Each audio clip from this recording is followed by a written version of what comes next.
Well, is the rally sustainable? That's the question, right? I think that's the key right now. Is the rally sustainable? I'm joined here live in studio with senior economist Tracy Shuchart, shy girl. Morning, all. Good morning. And my boy Jimmy Caggs out there in Charleston, living the dream. Senior market strategist. How we doing, Jimmy? Good morning. Doing pretty good this morning. To be honest, everything is going well. It's kind of the calm before the storm right now. It seems like. And what's that storm that's coming? April 2nd, man. April 2nd. It's a moving target. April 2nd. It is definitely a moving target. And of course, good morning to everybody in chat. Love that you guys are coming and joining us this early. This is early for me, to be live. I mean, not for shy. Tracy's up really early. I mean, I'm up early, but it's hard to get used to me. I mean, for years I was up at 5:30 in the morning going down to the Eurodollar floor. That's where I first started. And even when I went back when I moved to the S&P in the late 90s, I was down there the earliest, maybe like 7:30. Well, this is Central. Would an 8:30 start? So I always ease my way into the day. Getting started here at 8 a.m. is it's a little different for me. I got used to. It was getting a little soft for me, Jimmy, being in Naples. No, the same thing here. I used to be at the Buckingham Club working out with the Nigerian brothers at 5 in the morning, Monday through Friday, back in the day. It's just you just kind of get. It's part of your whole body clock just turns. Oh gosh, it's funny. I don't know how many of you have done this in the chat, but for me, when I work out before I would trade, and we used to go to East Bank Club. Me and my partner Vince for years. We started like this trend of like going in really early at East Bank Club, working out, and I'd come in, I'd be so jacked up, like it was like I'd be coming in, buy, I'm sold, buy. I mean, it was just way too much. I'm like, you know what, man? I'm like, we need to come in and I need to take the blood pressure down. Coming in full breakfast, protein shake. Like now, I ease my way. I actually read now in the morning, and I've been doing that for years. And I know you do the same thing, don't you, Shai? You read a lot in the morning. Oh, absolutely. It's the first thing I do when I wake up. So just because I'm tweeting at 4 a.m. doesn't mean I'm necessarily out of bed at 4 a.m. You have a problem. I have found that reading for me in the morning has been one of the best things I've done for my life, for trading, just for everything, because it slows me down. I mean, I read for a good 30 to 40 minutes, and I just feel like it sets the tone for me. It's so funny how you were at one point where you're waking up and you're exercising before the day, and then next thing you know, now I'm reading. It's different day and time here, Jimmy. But overnight muted session again. Markets are back up on highs right now. I wrote my note out this morning. I said, the bulls have the short-term control, but they need to keep the momentum going. I mean, we talked about this yesterday, all week last week. The bears really have control of this market. Anytime we take out a prior day low, you could feel it, the uncertainty. You get a lot of weak hands that are long. They come in and hit the market. The bulls have the momentum right now. We talked about this being a good low, not a great low. I think that's still the case. I've talked about some areas I think we're headed back up to, and I'll get to that when I get with Pharm later today. But I'm curious from the chat's perspective. Yeah, good morning, everybody. Bullish or bearish today? Bearish today. I'm taking a page out of Tanya's book. She's like, I ask the chat every morning that. I'm going to start asking maybe that or something else relatively soon. I don't know. What are you guys thinking in chat this morning? Is this rally sustainable? Or is this a day to probably look to sell the rally? And of course, it could be your gut, or it could be your or what your strategy is telling you. Just put something in the chat. I'd love to hear from you. Shy, overnight. Quiet news overnight. We were kind of down earlier this morning on kind of Trump's new tariff salvo, which let me explain this a little bit. So yesterday, Trump puts 25% tariff on anybody who buys Venezuelan oil, meaning if China buys Venezuelan oil, they owe the U.S. 25%. Now, that's not going to happen because China doesn't believe in unilateral sanctions. And also, Venezuela owes them a bunch of money and is still paying back with oil. So, but that kind of put a whole twist on this whole new tariff thing, because now he's tariffing another country buying from another country, right? Instead of us just putting 25% tariffs on. So this kind of is a whole new thing in the tariff world. They're calling it a whole new weapon, so to speak. So we've got that on the tariff front. And then we do have, oil's pretty firm this morning on the additional tariffs on Venezuela, because not only did he do a 25% tariff on other countries who are buying Venezuelan oil, he put a 25% tariff on Venezuelan oil coming to the United States. But he also did extend CVX, Chevron's permitting there for another 7 weeks. So oil's kind of doesn't know what to do with that, because that's 7 more weeks of, supply from Venezuela that we have. And the other news was they're talking about, it was a really interesting piece on the gold market. Suddenly what we're seeing is, it seems almost late to the game, right? But suddenly we have a surge in ETF holdings, right? Like at the highs. So this should bode well for Q2. So we'll see what happens with gold. I still think it's kind of a buy your dip scenario. What I think is interesting about the ETF situation is how much of that is tied to the futures. Like, do they have to start buying futures? Does that change anything for delivery? How does that work? Yeah, some of them. Well, it depends on the ETF, right? Because some are physically backed, some are futures backed. So the ones that are futures backed means, yes, they have to go into the market and buy. Yeah. And so that creates a story. You talked about the supply issues with silver as well. I mean, the precious metal space continues to be a space. Traders, I think, if you're looking at a market with a macro story followed by a technical story, to me, it's silver and gold right now. I mean, they seem Absolutely. to be. Yeah, and copper, Copper's a great one too. So there's been a lot of good trading in the futures markets for all three of those. Yeah, they're trending with macro and technical backdrops. Jimmy, overnight, anything catch your eye before we get to the Edge report? No, not really. I mean, just kind of pivoting over to the E-mini S&P. The one thing I guess that did catch my eye is the anchored VWAP on a daily chart from February 19th. We've been trading below it forever. Yesterday, we actually closed right above it. And today we have more green even further above it. So if you're a fan of anchored VWAP on a daily chart from a long-term sentiment point of view, it's looking now that maybe buyers are at least temporarily in control. I am a fan of that, and I love the year-to-date VWAP, and I love opening range. Like, those are, to me, key points. When you go back to look at where the year opened, we're getting into the end of the quarter. Right. And so if you look at where we are from an anchored VWAP standpoint from day one to where we are now, obviously, I think using a continuation chart is better just because we're gone through rollover.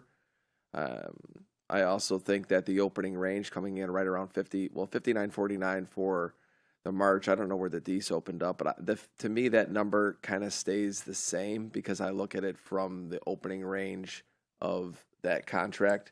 And I think that that's something that I'll keep an eye on. So 59.30 to 59.50 area, got a lot going on up there. Also, this morning I noticed the 34-day moving average is 59.30. That's also my target. There's a lot of things up top that I think the market's heading towards.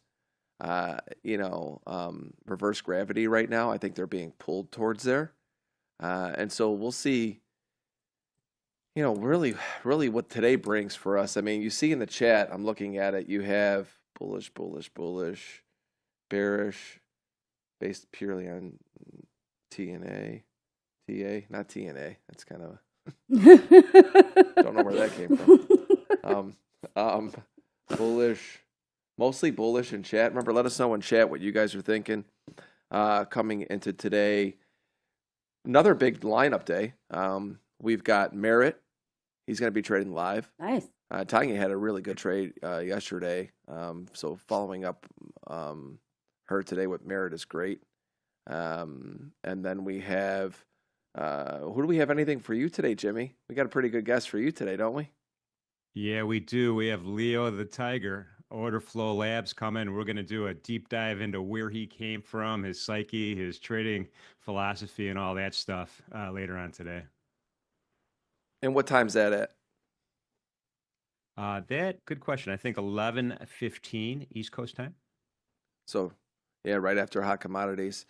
That's going to be good to see. You know what? The Order Flow Labs crew in the afternoon, They're good. great. Yeah. They're fantastic. They're really good. I just wanted to point it out too. We're right at the 50% retrace from high low to or ES.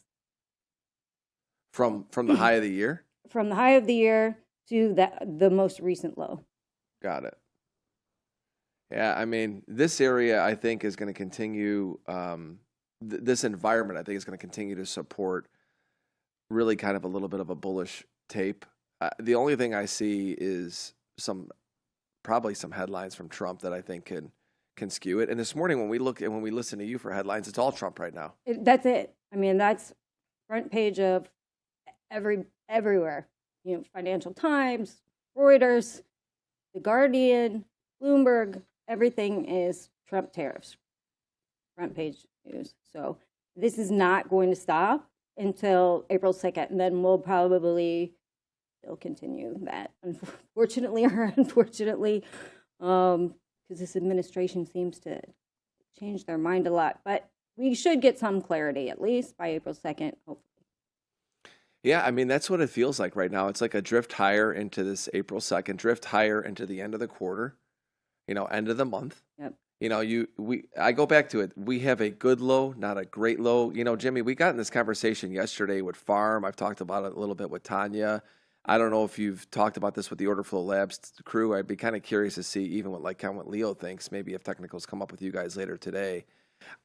I think it's a good low, but I think right now it all comes down to it's a tradable low. It doesn't matter if it's the low, because when you look at the market right now, it feels like it's a tradable low. I mean, I don't know what you're seeing. Yeah, it's hard to kind of weed out all the talking heads and the news, trying to figure out if this is the low or not the low, for the rest of the calendar year. Well, to them, it's always the low. I don't know. I don't know. I just think you have to look you got to look at your levels and look for the right opportunity in any given day. I've given up trying to predict lows because I'm always wrong. Yeah, they're so difficult to go in to predict. And we just put a poll out there. So vote bullish or bearish, what you're thinking coming into today. Across the board too, rates flat.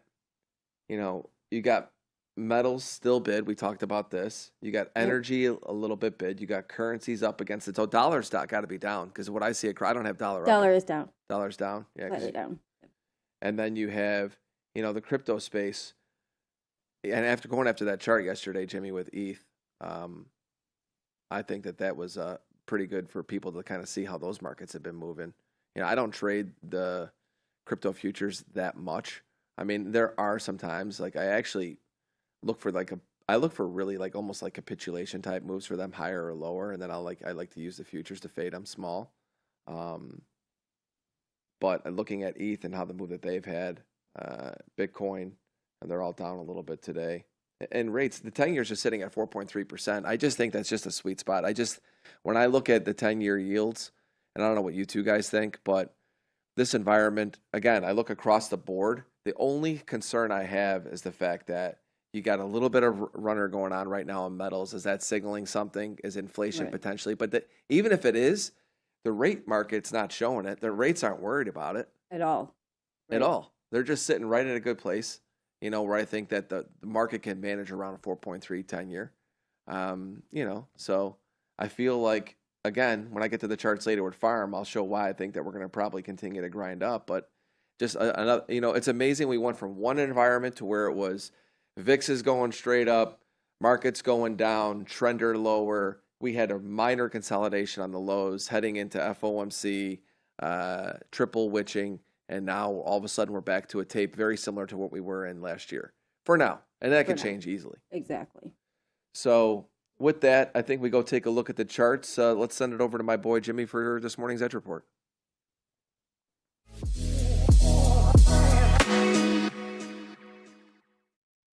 All right. Well, let's start out with the E-mini S&P. We have the Mentor Q scores. We have a 2 out of 5 for high option activity, a 3 neutral for volatility, a 3 neutral for momentum, 0 for seasonality, but a positive gamma condition. And you can see here on the intraday chart, we have that JAX 1 level, probably the most important gamma exposure level right now, sitting at 58.30. We wicked right to it. We blew through JAX 4. We blew through JAX 3. Again, nice kind of breakout to the upside. We'll see if this continues during the opening range. A lot of targets even further up. JAX 2, 58.40. R1, one of my favorites, 58.46. And then call resistance at 58.50. So a lot of activity happening. On the downside, I'm a little bit worried about the pivot, so we'll keep an eye at the pivot down there at 57.92. That would mean we'd be trading less. We'd be trading below that 5,800 psychological number.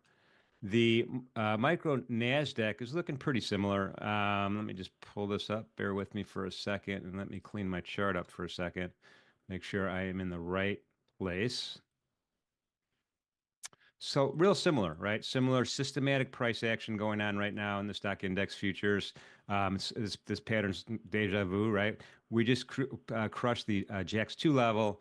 Call resistance is up here at approximately 24.50. That makes a nice target for the bulls. On the downside, call that was for 0 DTEs. I'm sorry. The main call resistance level down here actually acted as resistance overnight pretty nicely at 2,300. We just bounced off it for about an hour and a half, and then just took a springboard up. Pivot below down here by that high vol 0 DTE. So again, that's another gamma level on the radar screen. And then the Mentor Q scores are similar with respect to that positive gamma condition, but it has a 4 on the high option activity. So a little bit more option activity perhaps in this particular market. Let me cruise down to the 10-year note, because one thing did happen, and I agree with Deli mostly on this, but I'm a little bit, let's go to the daily first. And we broke out of a consolidation range the day before, yesterday. If you could here, let me open this up a little bit more so we could see it a little bit better on the screen. I had that support. Look at how much, that's like more than 2 weeks worth of support at 110.18.5, and we kind of closed in it a little bit. Not a big deal for me, but below these moving averages, the 8 and the 21. And then today it's just continuation selling right to a 50% retracement on an outside fib that I have. So this is looking a little bit negative for prices. The yield on the 10-year right now is up about a little over 3 basis points, and this has been trickling. For the last 4 days, it's been trickling up. The yields have been trickling up. Prices have been trickling down. So I don't know if this is a temporary phenomenon or not, but right now, it's looking a little bit bearish here in the 10-year notes going forward. So just to pull in some Q data here, bear with me a second, just to make sure I have this forward facing, and I do. S1 support so far. We never got to it, right? We have buyers wicks coming in, buyers wicks coming in, buyers wicks, buyers wicks. So S1, the pivots, you work really good on the 10-year notes a lot of the times. Not all the time, but a lot of the times in terms of target support and resistance. That's why I kind of key in on that. So S1 is one of the pivot numbers. JAX 1 is all the way down at 110. Spot 08. If this trend continues down, I'd expect that target to be achieved today. On the upside, really, the main pivot is way up here at 110, 22.5. Short of some surprising news, I would be surprised if we got up there. So that's the story of the 10-year. Let's go over to the micro Bitcoin. Now, your NinjaTrader software may have asked you to try to roll over to April, but we're still in March. I have them both on the screen here. It's a monthly contract, remember? And so right now it's, interesting kind of, these are good gamma levels too, by the way. Don't discard these as well. 1 day min here, this is a Menthor Q level. I'll try to eyeball it, 86, 100, give or take. Jax 1 kind of held a support more or less. Remember, this market moves 5% on a routine basis. So you're going to see some of these wicks and some of these bodies actually penetrate some of these key levels, but then kind of snap out of it, right? Come back to normal. And so we see some bodies of the candle under Jax 1, but really a small level here. So I'm tracking 86,500 for support down there. And then on the upside, call resistance at that even 8,800 number.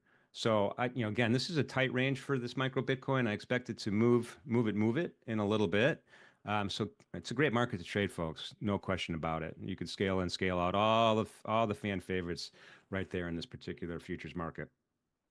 All right. So having said all that, let's get back to the morning gap.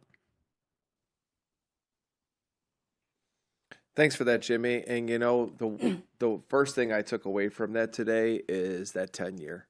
And we were just talking about this. I think the only risk I see besides a headline's always risk, is rates start to run a little bit higher. And, you got crude oil, metals running higher. That to me that right now is the risk I see to the rally. Well, and we are seeing an uptick in inflation, not only in the U.S. but kind of globally. That's ticking up again. So I know that traders are really watching those data points.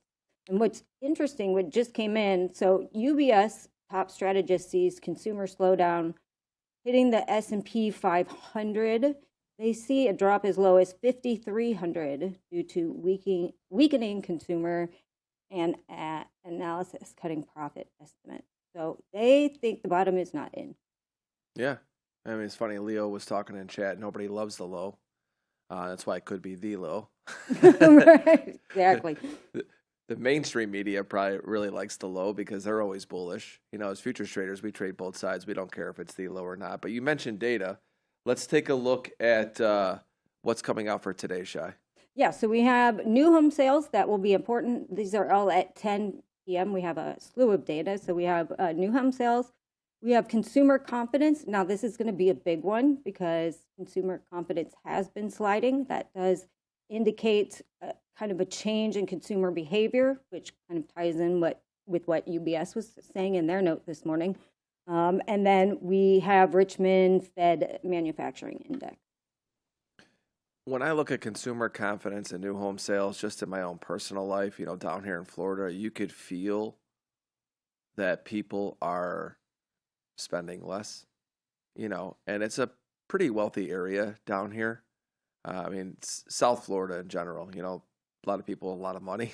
Right. And you can see housing prices are starting to come down. Yeah. A lot of inventory. And you talk to everybody. I talk to a lot of people. And you can see everyone's pumping the brakes on spending a little bit. Yeah, absolutely. Yeah. I think people are a little bit worried. I mean, same with, I just moved from Fort Lauderdale, but, we saw a ton of rentals come on the market because nobody wanted to sell their house because housing prices were falling. Yeah, oh, exactly. And so I think those two numbers today are market movers.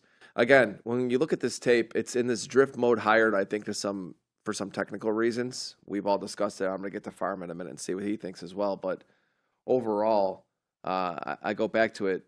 Keep up, I think, the 10-year micros. You can keep up the 10-year futures as well. But the 10-year micros, what's nice about them is that you just pull up the yield and you can see what it's doing. I'll actually do that in my segment. And keep an eye on what's happening in the metals. Specifically, I think silver, that story gets interesting because silver and copper. Love silver. Yeah, I know you do. Well, copper, exactly, because we talked about this a little bit yesterday. Dr. Copper is generally looked at as a sentiment indicator for the economy. And we have copper prices at the high. And again, we'll see what consumer confidence comes in, but it's been sinking over the last few reports. So we'll see what if anything's changed today. Yep. And again, the first place I'll look for on those numbers, rates. Yeah. Absolutely. Yeah. What are rates doing? And I agree with Jimmy. When I look at the 10-year yield, I said 4.3 is a sweet spot. And I don't typically chart the yields. And I know, you got to probably get the bond guys out there going, oh, don't even go there, Deli. Don't even do it. He's not charting the yield, but 34 period moving average, which I look at, 821.34, is right here at 4.36-ish. And I look at it and go, from a technical perspective, even when I look at the 10-year bonds, they look like they could start breaking. Yields look like they could start going up. Again, what does that story bring down the road here? I think is going to come to the forefront soon. Well, yeah, and that's going to be a problem for Bassett, who wants those yields down. And so that will kind of dictate the purchases of the U.S. Treasury and the sales. So lots to watch on that front. Yeah, because when you really step back and think about it from a macro perspective, it's like right now we've got a good scenario, I think, for the bulls to run with it a little bit. If you look a little bit down the road, you look at some of this data and what happens after April 2nd. Right. This is why I think you're starting to see, like you said, UBS and other people probably looking at the much bigger picture well beyond what we do as day traders. Right. And you see that maybe not the best things coming for the market going forward. I mean, right. I mean, if we see any kind of weakening in the economy, when we see, we'll see, like when earnings start for Q1, we'll start to see whether companies are kind of worried or not based on, what they're talking about in their conference calls. And when we start going through some of these earnings, if we, have anything big, I definitely will get back to you, as in, or if we have an outsized number of companies suddenly talking about a recession, then they're worried. And that also can give the market a little bit of jitters. Yeah, I mean, what's the macro brains out there thinking about a recession right now? I mean, is there? I don't see a lot of chatter about it. Well, I mean, we've been talking about a recession's coming for the last 3 years, right? We had one, we didn't have one, we didn't. Right. Some you could argue that we're in a mild recession. Some argue you're not going to know you're in a recession till it's over. So, but we haven't really seen a huge recession. Let's put it that way.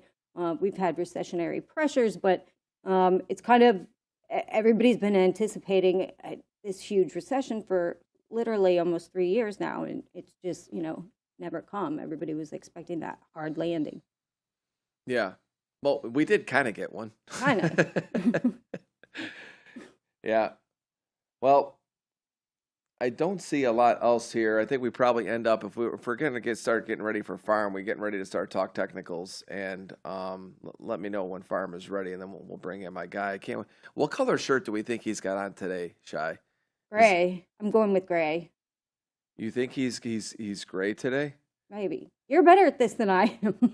Gray. I don't know that we've seen a gray yet. I know. I feel like we want white, navy, black. I feel like gray is on the next in line. Yeah, as you see the tape ticking up again this morning, I'm going to continue to talk about this. I think that,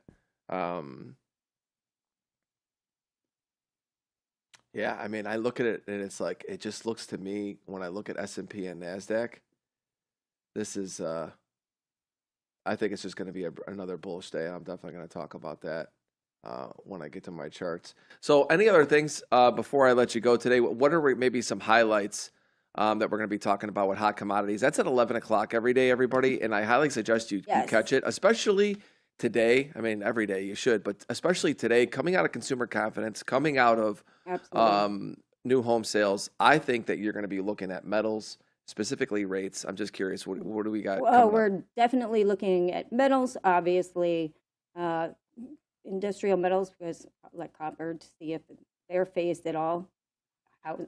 Housing uses a lot of copper for pipe. So if we see a bad housing number, that could spook the copper market a little bit. And we're going to add in some crypto today. So good. We'll be talking about Bitcoin and ETH. And it's funny, a bad housing number might be bullish for the market. Might be. Yeah. and we never know. Because they're expecting a cut. Yeah. Oh my God, this is terrible. They're going to cut. Let's move. Exactly. All right, Shai, we will see you later for Hot Commodities. Let's bring in my boy Pharm, and let's see what color shirt he's got on today. Oh, it's white.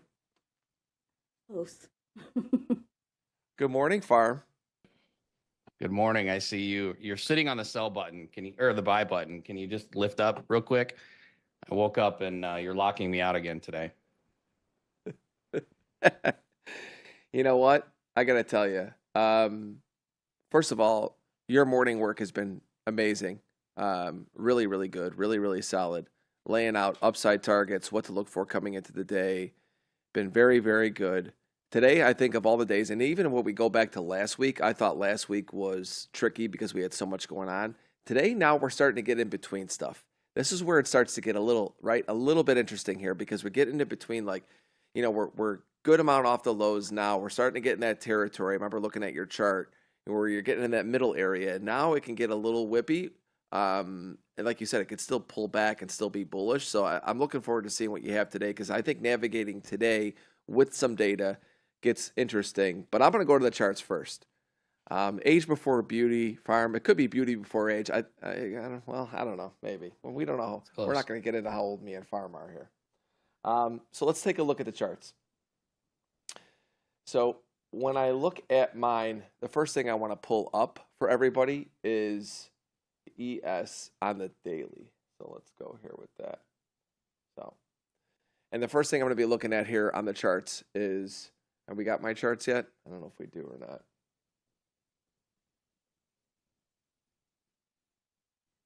Oh, we don't have my charts. Look at Pharm. They said, can you go to Pharm's charts first? Look at, man, they're picking favorites already back behind the scenes. They're going, let's go to Pharm first. I got vetoed, man. I got bumped out. You're first today. All right, we can do that. So here I've just got on the 5, the current session. I mean, look at this thing just float up well above yesterday's high. So we'll have to see if that sustains. I'll zoom out real quick to my 30-minute. And, you know, as we talked about, you know, we are getting into some supply potentially. I think we talked yesterday about 58.20s, 58.30s. That's where we stalled, was 25 yesterday. And here we are. We're just going to rip through them right now into, 34-ish. But to me, big picture, 58.11 to 58.48 has been sort of a key spot on high time frames. And so, I mean, if we can reclaim and hold that, and I mean, keep in mind that intraday we can, kind of whip back and forth. And it's a large range, obviously, but to me, you've talked about your 59.30 target. And to me, if we're sustaining above 58.48-ish, call it 58.50 if you like, then 59.17, 59.30 is coming. And so to me, I mean, this is really annoying me seeing this just float up here. It's kind of sloppy. And we're going to end up having to buy yesterday's high as like it's going to be the generational low today. It's going to be yesterday's high probably. It drives me nuts. But, to me in these situations, same situations yesterday, we're looking to buy dips, cautious on rips. I'm not looking to chase a rip, but looking to buy a dip. And so, when that's the case, I try to game out, what would a bearish reversal look like that would, be problematic and cause me concern. And so I try to game these out so that, if I find myself in a position and it starts to go against me, I can ask myself, okay, well, what's going on here? And what kind of trouble could I be in? And so to me, we've got a big gap up coming. Again, we're gapping over yesterday's high at this point in time. We've got, an hour until open or what have you. So the problem areas would be, up here, if we can't sustain this gap and it fails and we trade back into yesterday's range, you've had Sarah Strat Sniper on. If we close the day red, let's say, after peaking above yesterday's high, that would be a 2 up in red. And that's a setup for reversal. Then tomorrow takes out today's low. And then you have like a 3-day balance. We talked about how we balanced for 2 weeks basically down at the lows. And that's why this move is seeing some strength. We're breaking away from those 2 weeks. And so really the only way to crack that back down is, to form some kind of a fresh multi-day balance and then break that balance to the downside. And so I'm just asking myself, okay, what could that look like? And that's one way it could look like, is if we get some kind of failure above a prior day high, and then the next day, takes out the prior day's low, and, we sort of form a fresh box here. And so that's probably like the most likely way. I mean, obviously we can just open and start selling nonstop. Sure. We could get a bearish engulfing day. It doesn't look like it's going to be an inside day or anything like that. So I just kind of game those out and see, what it would look like. And then otherwise, again, plan is to buy dips. And, here, if we do open above yesterday's high, then we're looking at certainly yesterday's high to hold on a back test. And then, sort of the top of yesterday's value for me. I mean, if we came down, this could be a potential trap in here if we sort of failed to get into the meat of yesterday's distribution here. But if we came down just a little bit for a quick trap and then pop back above yesterday's high, then that's just, I mean, it's objectively a long. How can you be short if you're trading above prior day's highs? So, not a whole lot for me here, because, if we do crack back and we start, making progress back into yesterday's range, then it could potentially be problematic. But as of now, I mean, it's just float up. It's a little bit sloppy here. So I don't love this too much. But we'll see again how we open. Yeah, I mean, again, we're back in this drift type mode scenario where, and it's funny, we got Sarah Strat Sniper. Good morning, Sarah, in the chat today. And I love the way that, you lay this out. I want to see if you could, one of the things we were talking about is with Jimmy this morning, going back to, maybe an anchored VWAP from the beginning of the year, opening range. When we look at any bigger picture targets, like kind of, if you could pull it back a little bit, I want to see it on a little bit of a wider time frame to kind of gauge where we are overall within this. Because that's what I was looking at. See, because when I look at that belly of that big volume profile, to me, if this thing starts getting a little bit of heat underneath it, like right now we're drifting higher and say, oh, we feel like we're running away from it a little bit. But when I look at that and I look at my chart, which we'll get to mine here a little bit, I think there's room. Yeah, there's no reason we can't cross this. I mean, we look at it as potential supply, but at the same time, if you think about it, if you're short back here in this range and you start, that's the power of coming back through a prior range. If you're short in here, now you're a buyer, right? If you're stopping out. And so if you can find, acceptance and hold back and within these prior ranges, which so far we have, then, there's also a lot of short stops above you as well. So, if, you first approach an area of supply, prior consolidation, you're looking for that supply response, our prior bagged longs looking to get out. Maybe you get that first rejection lower. But then once fresh new money longs are able to find the bid to hold back in that range, now you start talking about short stops and people that, previously short that are going to need to buy to exit. And that's what helps to push you back through a previous range, sometimes relatively quickly, once you do have sufficient fresh money longs to, overcome that prior supply. And so there's no reason we can't scoot right back across this. And so that's why, again, after 2 weeks of consolidation, I'm not looking to jump in front of any kind of short. We've got So that's what I'm Peter looking in at. frame right now working on my charts. So we got Peter. I'm going to miss here. those Boomer So we'll Bollinger get my Bands, charts up. Deli. No, they're coming. I think that we're good now. I'm not Okay. always the most. I mean, sometimes the computers, they're all these advancements on here. I'm like, listen, man, I just want to show them. I think we're good. And let me know if we've got my charts. I think we do though.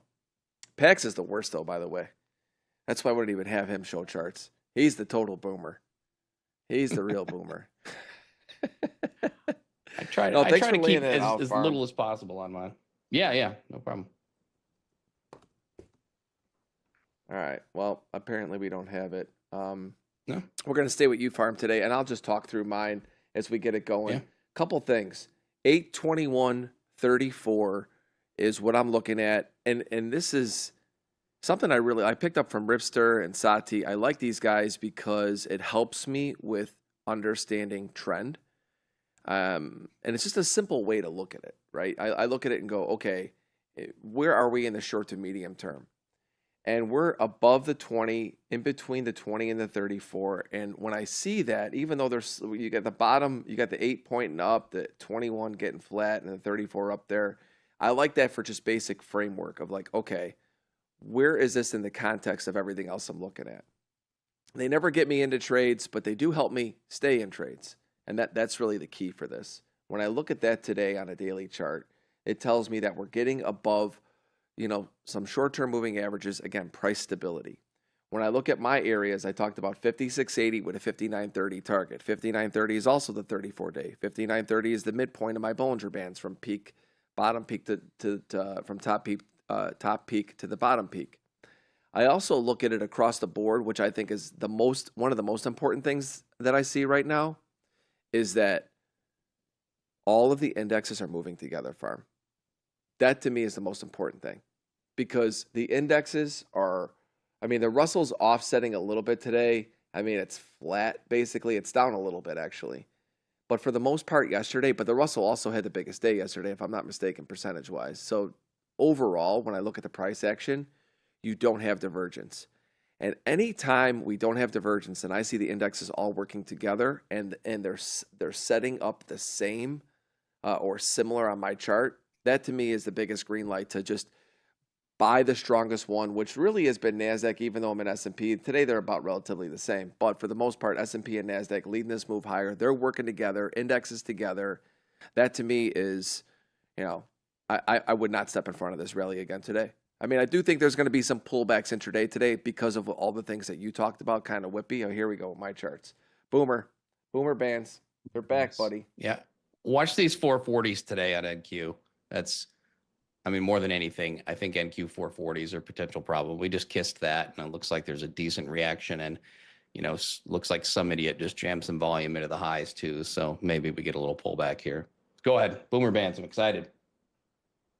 Yep, so let's look at the NASDAQ versus the S&P now. So if you flip them from one to the next, so I have this highlighted here, and I don't have my beacon indicator up right now just because I already know the levels. I have it boxed out. Sometimes if I have something from my indicator, I don't know if you do this, I just box it out. I know you like the rectangles too. I don't even want to see the indicator. I just want to know the areas that I'm looking at and go, look at, this is my range right now. Keep myself focused on it. That's it. And when I look at this is the range that I would have my indicator. These are my levels, 5680 to 5930. And then look at how it comes in right at these moving averages. And when you look at the NASDAQ, it looks the same. And that to me is, if anything, it's one of the most, like I said, one of the most important things for me. Because for the NASDAQ, when I look at this compared to the S&P, I look at this, and this is not where my levels are, but I just look at this and go, when you go here to there, we're very similar. When you go to Dow, also, it looks almost the same. It's almost hard to tell the difference on a daily right now from what the indicators that I have up, from the Dow to the S&P to the NASDAQ. And when you go to the Russell, it's a little different, not much, but once again, relatively similar. Again, gives me confirmation that the primary trend right now, I shouldn't say primary trend, the medium-term trend is up, and just don't fade it. To me, it's the simple things like that. I just come in today, one side of the market again. If I'm short-term day trading, I'm not. But if I was, that's the way I'd be looking. Yeah, I think the Russell, maybe it's underperforming a little bit, but to me, if it's not at zero, it's overperforming. So really, you could consider that a bullish lean. It's not at zero yet. So they're all aligned. Dow and NQ and ES look fine. So. Here's the one thing, the 10-year. This is the 10-year ultra, or not the 10-year ultra, the 10-year micro 10-year treasuries. And why I like this chart is because at 4.3%, I've talked about, I think that's kind of a sweet spot. You could see we've been in this range. Actually, let's do that. Because Pharm, I think, honestly, this to me right now is probably the most important chart. in terms of what could hold up the rally in the S&P. And I say this because if rates start to get hot again, I think that could fizzle the rally. And when you look at this, we have been in this 4.3 to 4.1 and a quarter-ish range. We start pushing above there. Today we've got consumer confidence, new home sales. I talked about this with Shai. If we see a move in rates, which would be 10-year, 30-year lower, and you see on the 10-year micros move higher in the yield, I wonder what that does to the tape. I don't know if I know that a lot of the people on this network that are coming in, they don't really look at the bond market. I'm hoping to change that a little bit because I do think it's really important. And when I see something like this, I go, okay, if rates are peaking their head today and making a higher high, I want to see the initial impact that has on stocks. And maybe the impact is nothing. That's the reality. Maybe it is nothing. But I want to know what it is, because if that does start to happen, that could be why all of a sudden everyone goes, oh, why are we breaking right now? Right? And so it's something to keep an eye on. I don't know, do you watch it at all? I do. I don't watch every day, intraday, all the time, but for big technical moves, that's when I think it impacts, the index. When you have, a large breakout or a large breakdown, it definitely has an impact. And then I ask myself, okay, well, what's the market worried about right now? We talked last week about, I was watching, basically the yen and twos for the last pullback. And that's because it's kind of funny that it was growth scare, but then at the same time now, okay, well, maybe it's inflation, right? So, I mean, this market has been crazy in terms of moving back and forth, from one side of the boat to the other. Oh God, inflation's terrible. We had that super hot CPI, I want to say, was that January maybe? And then it was like, yeah, okay, well, now it's time to have a growth scare. And, sure enough, next month, we had a bit of a growth scare. So I monitor those big technical moves and then ask myself what I'm worried about. So like the breakdown in bond price right now, Jim had that on there. I was looking at that this morning. I'm not even sure it's going to derail anything necessarily. We'll see, but unless it's big, right? I mean, if there was a big breakdown and you get them up closer to 5, obviously on like the 10, that's going to be a problem. But to me, a minor breakdown, just because of the fact that the recent sell-off was due to, if you want to distill it down to growth scare, that's fine. I think it was more than that. But to me, that's what the market was worried about with the sell-off. And so I'm less concerned with a slight tick up in yields causing any sort of renewed bearishness. So until we get to that point where it's a major breakdown and everybody thinks that inflation is roaring back, and then maybe we sell off for that, and then we'll get long when things start to cool off, and then we'll get short again when there's another growth scare, and it'll be a fun year, I'm sure. Yep. Looking at the chat, there's a lot going on in the chat today. So a couple things. First off, in the chat, let me know, do you guys look at 10-year yields at all? I know we are so focused on the indexes. Everyone's so focused on it. Let me know in the chat if you guys look at the 10-year at all. I mean, just say yes or no if you look at the bond or treasury markets, because I'm very curious to see what people think. Also, 77% bullish today, 22% bearish in the chat for the morning poll. That's interesting. I don't know what you make of that. I mean, yesterday it was bullish again. The chat's been right. The chat has actually been right on this. It was yesterday and even last week when a lot of people were talking about it. Again, it doesn't matter what we think. We can go up today. It still doesn't mean even if we were long, we could still lose money. So that's that. So you're seeing some people. So few knows. Yeah, please let me know in this chat. I think it's important. I want to see what the chat thinks about the treasuries or the bonds, because I do think that it's going to be a continued story. What rates are doing. We already know that the Fed, everyone watches FOMC days, but imagine being a trader and just not knowing what rates are doing, I think is a mistake. Because again, they don't always matter. They might matter a fraction of the time, but I look at it like this. If I am building a business, I want to know the key factors happening somewhere else that might impact my market on a specific day. And again, today rates may pop and it does nothing to the market, but I think it's important to watch them. So, 10-year is the ZN, or you can watch the 10-year micros and then ZB. Those are the two that I follow. You got ultras, and there's a whole lot that we can go into that. You see a lot of people saying 2s, 10s, 5s. The fun thing in chat is everyone's talking about Merritt doing a duet with Tanya. I mean, I don't even know where this is coming from. I don't even know. It's apparently a possibility, because yesterday I was cracking up because Tanya was. I said, as I put a message, I didn't know that she was belting off a few tunes throughout the day, as she was streaming through her winter. It was pretty good. It was interesting. Very nice. I told her. Didn't know that she had that in the bag as well. I know she plays an instrument. I believe she plays the saxophone. Not sure. That would be cool if she belted out a sax one time on stream. Oh, that was great.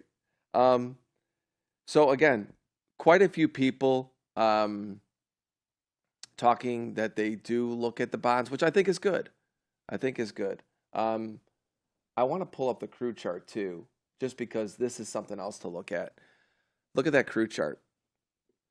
What I see now is like you're breaking above moving averages. You're starting to see Bollinger Bands expand outward. It gets really interesting here because if you look at crude, if you look what's happening in, I'm going to pull up copper. You look at silver. Silver, not quite as much yet, but there's a big demand thing that Shai's been talking about. And you look at gold. These markets are all sitting in really bullish phases right now. And again, depending on some of this data today, I think it gets interesting to see how that impacts equity prices. I still think we're going to be favored to the buy side, to the long side today, but this data is going to be important. I don't know, maybe we can go back to your charts, Pharm. I want to ask you a couple things about them as we come into the day. I like ending with you and kind of like that plan of what you have. And you've been really just so good at just kind of laying that out. We've got about 7-8 minutes before we bring Tanya in here. What's the plan for today? What are we looking for coming into the open? Yeah, I'll flip back to ES, but I've been really watching NQ closely here. I mentioned 440s, and it does look like it was pretty stiff. Honestly, I'm going to say this. It's not a prediction, but if I'm a big seller, I'm coming in today. Honestly, like if they're going to stuff this, it's going to be here. It's going to be NQ 440s, 450s, and it's going to be ES in the 30s and 40s. And that's my concern today. I'm very cautious into these highs, especially, let's say you see this crack pre-market back into yesterday's range. I would watch like 430-ish, 420. Like if we start offering 420s on NQ, I would be very cautious at the highs and look for a constructive pullback. But, again, to me, so I'm not going to jump at the first opportunity to buy yesterday's high necessarily. If we see that, again, it depends on where we open, right? I mean, as of now, we are trading above yesterday's high. So if we crack back into range, then I'm probably going to let the IB set. That's the first 60-minute range. So, if we open above, trade above yesterday's high during cash hours, and we crack back into range, then I'm going to give it some time because it does open some bearish potential. And, the last couple of weeks, we saw some bearish setups not yield bearish results. And so if that's the case again, then I'll be looking to get long. I like 58, 11 to 13-ish. If we make it that far, again, if we open up here and we can just hold up here without, this pre-market buyer getting completely bagged, then we start looking at 58 19s was yesterday's spike. So what that just means is that we had high of day, and then that high of day was taken out in the last 30 minutes of trading. And so the goal for buyers today is to sustain above, the base of that spike, and then obviously sustain above yesterday's high. And if they can't, then it does bring in some risk. And if so, then I'm watching the 58, 11 to 13. And I'll say this, just I know there's going to be some bears in the chat, and so like I'll give them some hope. We talked about last week about 57.26 to 57.33 half is what I was using, and sustain above there. And my target was 58.11 to 58.48. Well, failure to sustain above 58.11, and this is big picture, right? We could trade both sides for a day. We could trade both sides for a couple of days, but failure to sustain above 58.11-ish over time has every possibility coming right back to 57.30. So if I'm the seller, I'm coming in and I'm defending my 58.40s on ES. Again, I like the 440s, 450s, maybe even up to 510s on NQ. That's where I'm coming in to defend. And so if we see that and we start to form a fresh multi-day balance, like I sort of laid out as being one of the risks, and then break that to the downside, then I'll see at 57.30 ES. So that's a risk. And I agree with you that just above 5,800 area, I look at it on my chart as well. If that doesn't hold this morning, I'm suspect of being long. You said 58.11. I'm looking at like between 58.10, 58.14-ish. I agree with you. If that does not hold, I'm suspect to start coming back down, and it could turn into a bearish type day. I go back to even what I wrote in my morning note this morning. It's the bulls need to keep their foot on the gas. This is one of those, it's a mean reversion trade now. A bullish trade right now is actually a mean reversion trade because we've been bearish. We're below the open of the year. In order to sustain that momentum, just like the bears needed it in a mean reversion and a bull trend, they got to stay with it. I mean, if it doesn't hold, I feel like weak-handed longs are going to be out, and they're going to look to get out quickly. And I continue to think that that's going to be the theme. I mean, I agree with you exactly, Pharm. If it's a day where it just continues to like drift higher and do one of these, then totally different, right? Then I think it has room. But if it starts to pull back and you don't see that initial bounce and hold just above 5,800-ish areas, and a lot of it's going to be about this data too this morning. I go back to it. If the bonds pop this morning and I see a bid come into the silver and gold markets and copper and I see rates come up, I wouldn't be surprised to see sellers hit the tape in indexes. Yeah. So for NQ, last thing, we've got a couple of minutes here, I'll say is just, it's really NQ to me is actually just looking at it as probably more of a concern, but that's going to drive ES, I think, if it gets gross. So if we get trapped back here below these 380s, roughly, it's marked out here as overnight value area high here. But that's about it for me. I was using 77 to 91. But if we give all this back from pre-market, we get trapped back in here, then it does bring in a rotation back to the downside. I do still have, intraday levels. And again, like when I say lose 58.11, it could get gross. That's big picture. We could lose it today and we could hold 5,800. There was a decent bid at 5,800 on ES yesterday. Certainly the 300s were fantastic yesterday on NQ. So we still hold it together, right? It doesn't have to get gross. But over multiple days, if we see consolidation here below 58.50, call it if you want, and then that breaks to the downside, then it's trouble. So that's just kind of how to manage, to me, like what's the big picture? How could it get gross? Because my plan is currently to buy constructive dips. So I want to know what the other side looks like. And something to think about again, everybody, throughout the day today. If the indexes are moving together and there's no divergence, you should get clean moves as short-term day traders, right?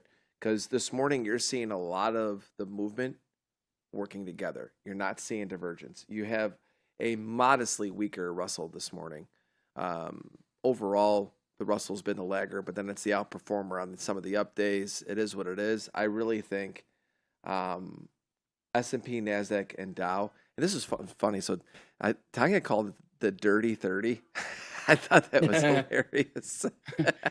I like that.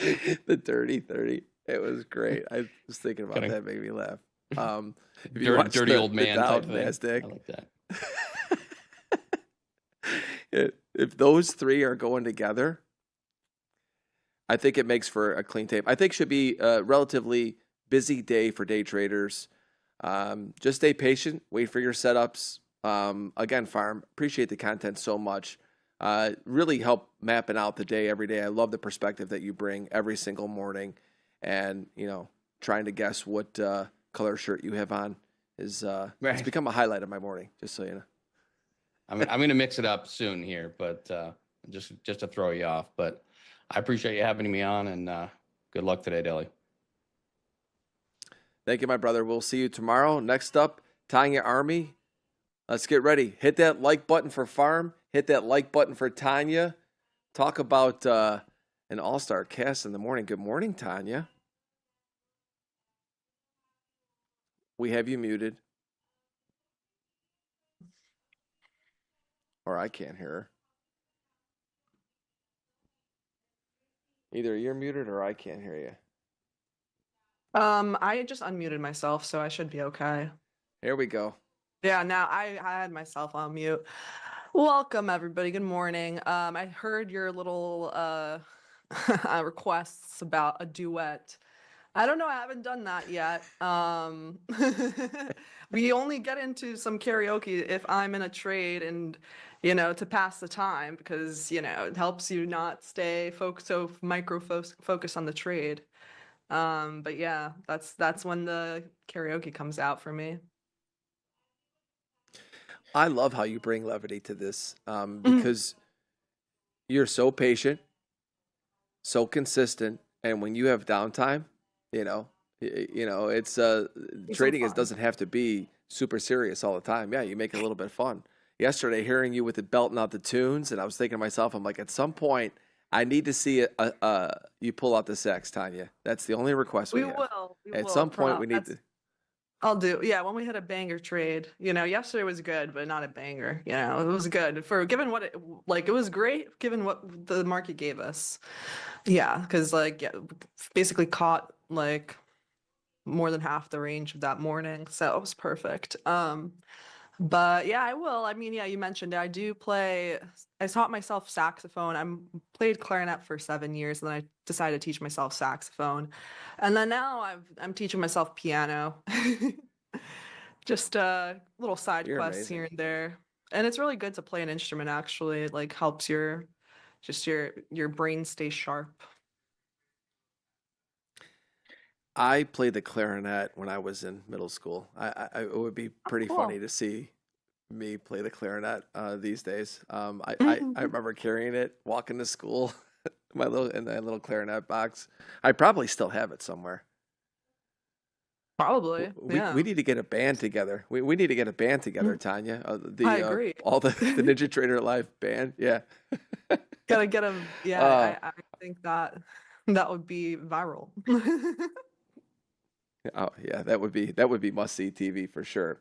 All right, let's see if we can get Tanya's charts in here and get everybody prepped for the day. Let's see what Tanya has for charts. Tanya, you heard us talk this morning. We have some macro data today: consumer confidence and new home sales, market movers. Before we get to the charts, what's the mindset coming into a day like today where we do believe that this is going to be market moving data at the 10 a.m. Yeah. 10 a.m. Definitely just gotta stay nimble. I'm in the mindset. I think you guys pulled the chat again today. I appreciate it. I think people said 70% bullish. I mean, yeah, they were right yesterday, and I was also bullish yesterday. Today, we'll see what happens after data, but more likely to be bullish. As well, because I'm not gonna fade this the day after a first big up day. I think there's potential more gas in the tank. We'll see, like you said, we'll see if the bulls can hold the momentum there. So here we are on the weekly. This is where I said my first target was yesterday. We're in this weekly volume imbalance. And like you said earlier, it is a mean reversion trade.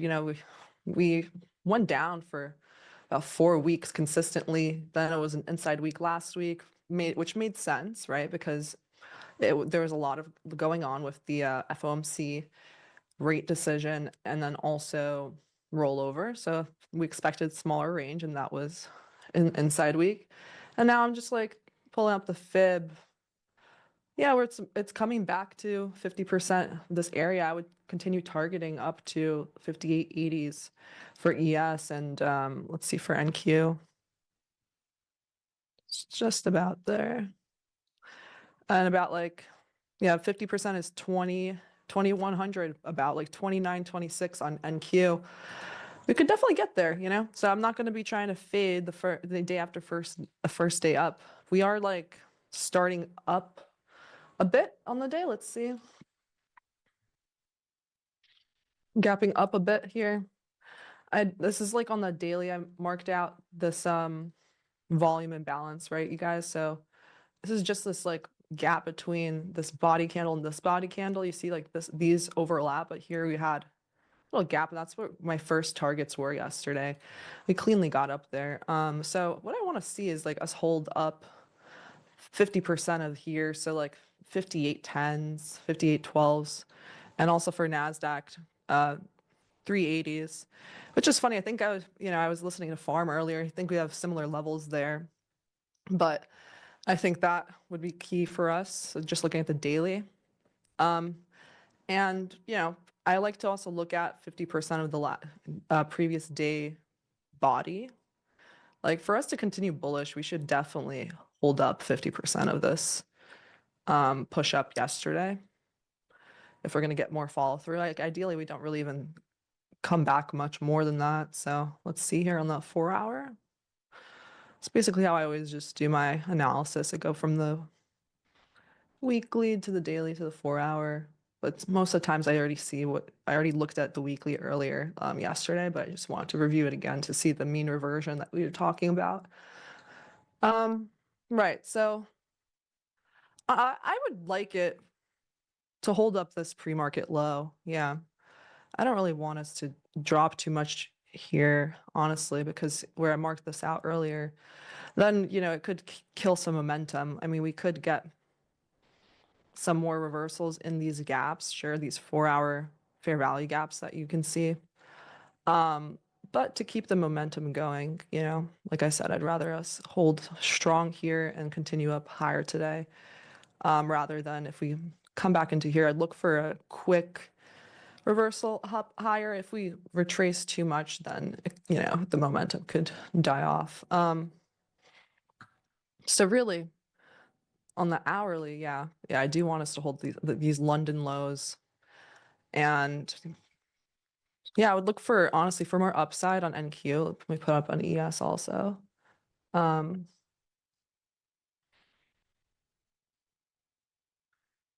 it's looking really good here. ES already closed above that gap on the hourly. And I would look for just a small retracement into this area, whether it's, let's see, from here to here, this fib. Yeah, whether it's 50% or even, just as long as it holds up 50% of this little volume imbalance I had earlier, like 58.12s. And then I would look for more upside. That's the ideal situation, that it drops and then goes up higher, but not too much, right? I would like these lows to stay intact and such. Let's see here on the 15, same thing on NQ. Like it would be fine for us to sort of dip down here and then we go up higher. That's my ideal scenario for this morning. Just a small drop here, like maybe take out this, let's see, not the 15-second, 15-minute. Yeah, we have this series of down close candles from London. I would like that to hold up, price further up. Looks like we did tap into just like this small 15-minute FEG already. Honestly, I wouldn't even be surprised if we don't even come back into this area. I'd actually be fine with it, and I wouldn't feel like I'm chasing or anything. I think, how much we up so far today, you guys? Let's see. Yeah, we're not gapping up too much. It's like 0.5%. So I wouldn't really feel as if I'm chasing, is my point, if I'm long today, because we're still in relation to that weekly chart I showed us right earlier, we're still in a discount. We're just doing a mean reversion, right? So we're below 50% there. So I think that's what I'm trying to say there, because I know sometimes people are afraid to think that you're chasing if you're like longing near pre-market highs or something like that. But that could be a possibility, is that at the open, we just straight continue up. And, news could just deliver more. Like, it's just interesting. Honestly, recently, you guys, 10 a.m. news, before I'd be comfortable holding a position through it. But recently, it's really been super volatile. Like, it's been like 100-point moves or 150-point moves on NQ and in that 10 a.m. release. So if I'm not really in a lot of profit, if I'm in a trade already and it's just a small amount of profit near my entry still, I'll definitely be closing that and just re-entering, because it's just not worth the risks for me to continue holding. I think we're definitely going to go for this 4-hour high here on NQ, which is like around 475s. That's the next upside swing high target. And then, where it really depends on how we react to those highs. That's basically how I look at charts, right? It's like, do we displace over the highs, or do we wick and come back into the range, is whether or not I look for continuations. Let's see. For ES, let's do ES. I think, yeah, ES is up here, 58.40s. We could initially hit that at the open, honestly. And then I would see, honestly, it'd be fine if we really close strong above that. Then I'd be setting my mindset for the day. Okay, today could just be a continuation to yesterday and another strong day. And I'm not going to be, like I said, I'm not going to be trying to fight the trend. Trend is your friend until it's the end, right, of the trend. But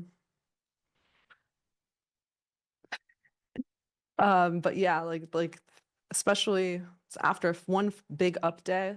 Let me just go on the daily.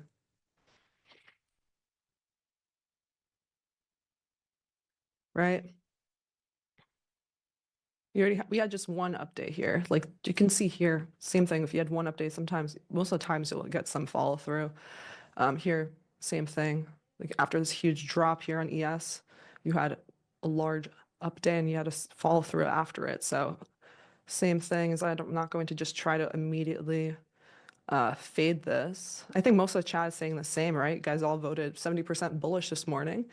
But that being said, like that huge percentage, I'm going to be a little cautious, because sometimes when it's too good too easy to be true, it is. But whatever it is, just stick with your plan.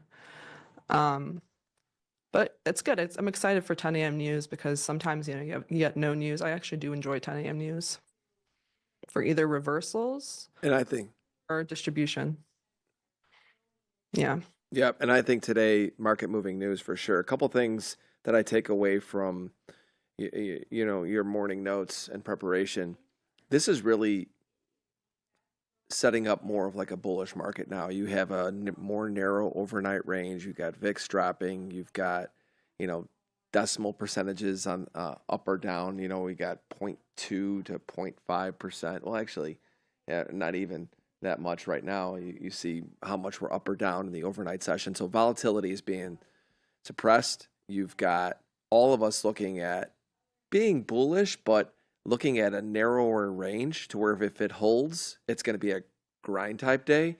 And just like you were saying, and we were talking about this earlier, if it does start to give way back to the downside, because this is a mean reversion tape back from a bearish trend, bullish mean reversion, don't fight it if it starts to get weak, because if it's going to work to the upside, it should be minimal downside. The bulls need to keep the momentum. Yeah. I mean, that's the way I've looked at what everybody was saying. I Today. agree. They have to keep the momentum. I agree. Yeah, I would like this London low to stay intact, because we put it in, took out some liquidity, and then we had displacement to the upside, you guys. And then, I mean, it's looking quite strong. Even this little 15-minute fair value gap here, it got barely wicked into, and we're going up higher on both right now. So we'll see how it goes. I mean, I'm pretty, not excited, but just like interested in today's I think today could be a good opportunity. And yeah, for 10 a.m. news, I like to look at, we either manipulate during that time or we start a distribution, and then I like it because then it could be market moving, and then you can have some just clean swing lows that stay intact, and you can put your stops. I feel more comfortable putting my stops there, and then look for continuations in a more clean environment rather than just choppiness. So yeah, looks like a good day. Yep, the 10 a.m. news today could definitely be a trigger for trend, whichever way we go. And I think all of us are leaning more to the upside. But again, Tanya, thank you so much. One last thing before I let you go. The divergences again, we're not seeing them as much, right? And we didn't really talk about that with you this morning, but are we starting to see, are the indexes working more in similar fashion?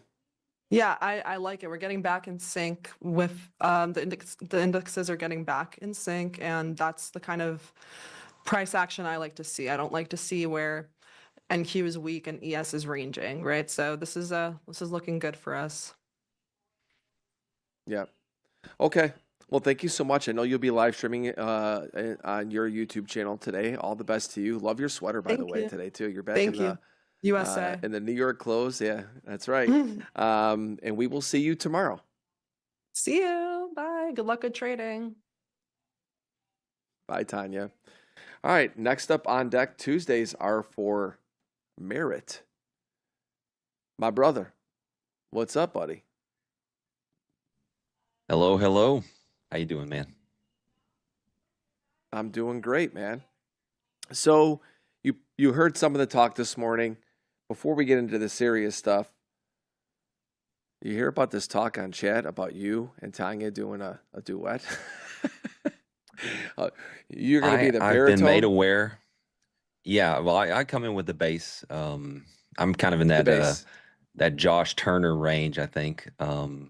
But yeah, with her on the sax, or where she's developed on the keys so far, I play a handful of instruments myself. We could really put something together, man. We're getting the band back together, it sounds like.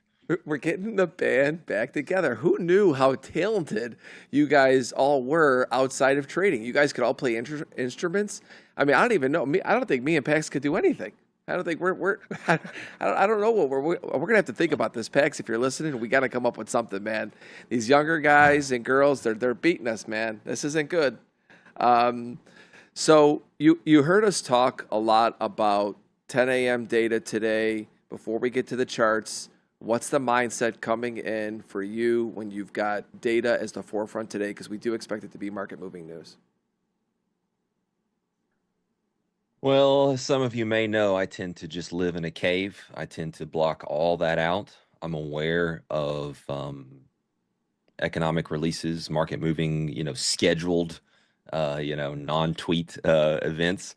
And that's as far as it goes for me. It literally stops right there. There is no, if I'm going to talk about any form of fundamental, any form of data, any form of sentiment, any form of anything outside of my process, it's for kicks, it's for fun, it's intellectual stimulation. So positions going into the number, coming out of the number, it's all that's risk strategy. Management. It does not matter. That's risk management. It does matter from a risk perspective, right? Like if you're long full size coming into a highly anticipated FOMC event, then that's a risk issue, right? So I'm always looking risk first and assessing those kind of things. Risk, is as you and I actually talked about one time, right? That three-legged bar stool. You've got risk, you've got edge, and you've got mental framework or psychology or whatnot. You got to have all three. Yeah. So today, we expect some market moving data. Merritt stays as planned. It's all going to be about risk management leading into or following the data. The other thing I want to ask you before we look at your charts is bonds. I asked the chat this morning, if you're trading the indexes, are you ever keeping an eye on what's happening on the bigger picture and what's happening in 10-year, 30-year in the treasury and bond market? I keep up with the 10-year purely as a market to trade. I don't use it as any form of indication as to what the market is telling me about markets overall. I don't use it as an indication as to what I might do in equities or something like that based on what the bonds are doing. To me, it's another market where I'm always just looking and analyzing and looking for asymmetric risk reward, baby. Got it. Yeah, and I just wanted I'm to. so dull and boring, and I apologize for that. I don't even know why you guys have me on this show. Yeah, I'm. You know, let's talk about that team when we get out of here today. I know you said you're in a cave. I could tell by that you've got that Midwest tan, or that, you know, right now, that where you've just been stuck inside. You've got no glow, no golf. I mean, you need to get outside that cave a little bit, man. Vitamin D, dude. Oh yeah, Hey, the trees are budding out here in Nashville, and it's time, baby. You got to start getting ready for member guest season. That's right. All right, Merritt. I'm going to hand it over to you. We will be back with you for data with Shy Girl. I'm going to come in a minute to 10. I'll come in. If you're in a trade, we won't be disruptive, but we want to get that data out today to everybody so they know what it is. Absolutely. And we'll talk really quick about it. But aside from that, man, it's all you. Handing the keys over to you again. And, you know, I got to tell you, the hardest I've laughed so far on this stream, by far, it's not even close. And I've had a lot of laugh out loud moments, is when I said, all right, Merritt, let's hand it over to you. And I turned it off, and I still had my earpiece in, and he goes, it's just us now. We're alone. I was literally like, I had to make sure we're alone. So the keys are to you, my brother. Trade well, everybody. I'll see you in chat, and I'll see you at the 10 o'clock Eastern hour for data. Cheers, bro. All right. Thank you, sir. I got to get the chat pulled up. I'm flying blind here. Let's see. YouTube, NinjaTrader, live stream. All right. I see you guys now. Felix, what's up, dude? Hey, James. We got a post AGM guy. We got a future AGM guy, I believe.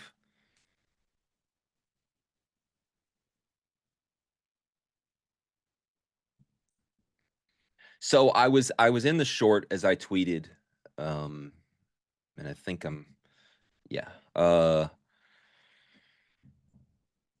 was in the short off the top here, and what happened is Delta was not great. Not much aggressiveness from the sellers. It was a nice move, but there was not much selling pressure.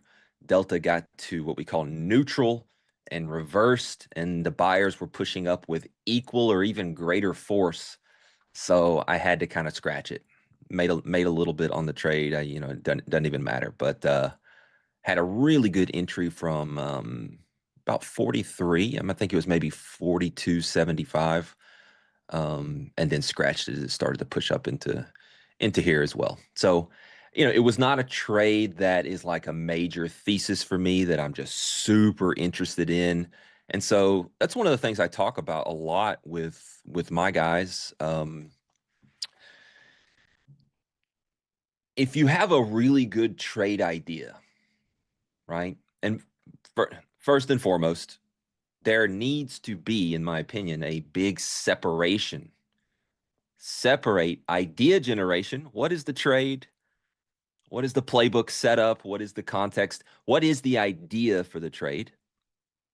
And then there's execution. There is accessing the trade. How are we going to access the trade? And depending on the type of idea, depending on the quality of the idea, depending on your understanding of the overall trade idea, that needs to dictate a lot of how you execute and how you trade on that side of things. So for me, this is not some fantastic trade that I'm you know, trying to work into and really be aggressive with and those kind of things. So it was something I put on. Order flow didn't look good. Tape's not with me. I'm out. So it's important. So for me, let's zoom out a little bit and take a look at this. Looks like I need to load more days for this chart.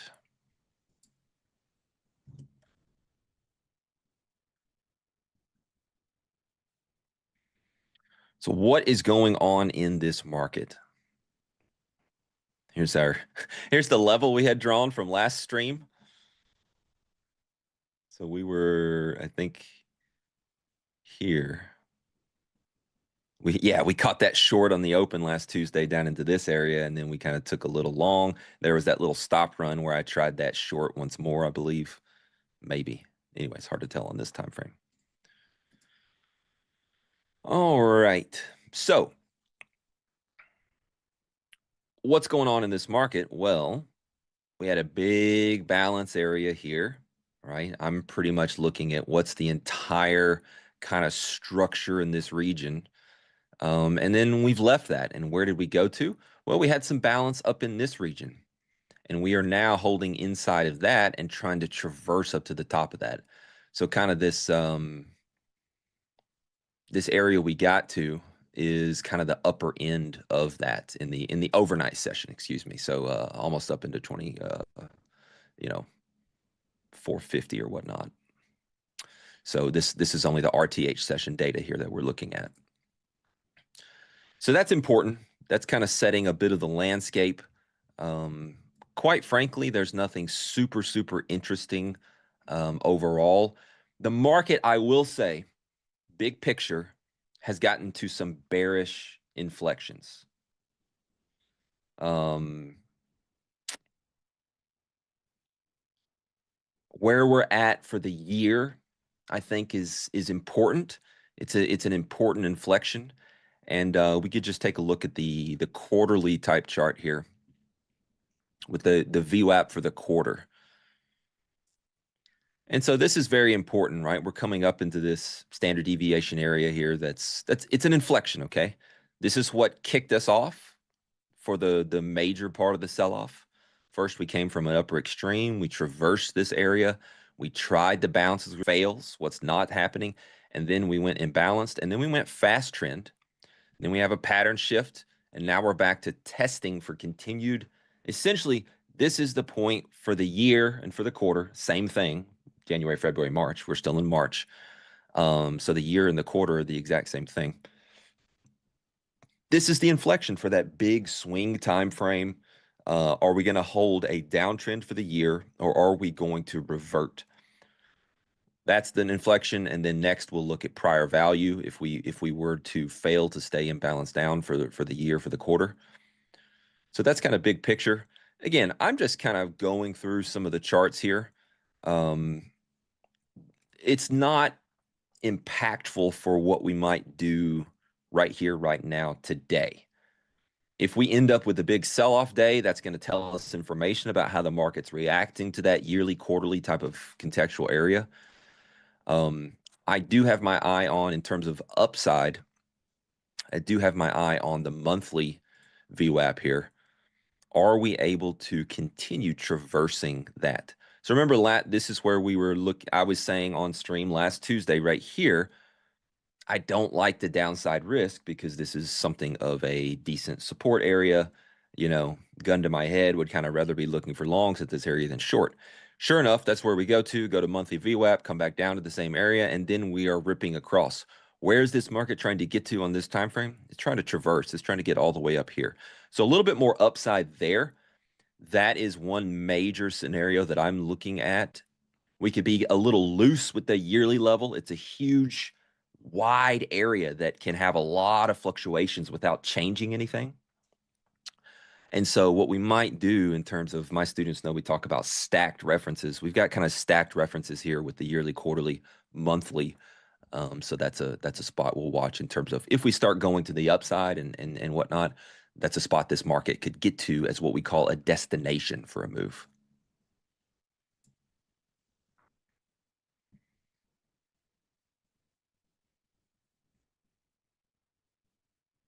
We'll keep our eye on the order flow here. So far, as we ding, ding, ding for the open right here. So far, the buyers continue to hold delta in positive territory. So we could look for a little opening drive here.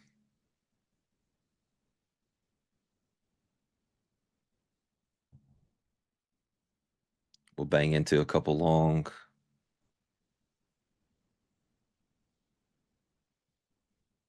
Not seeing the follow through yet.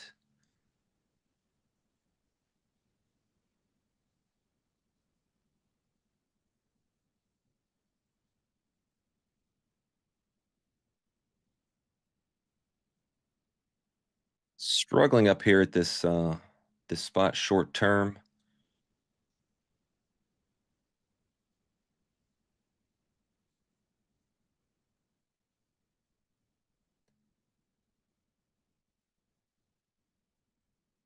There, they let it go there.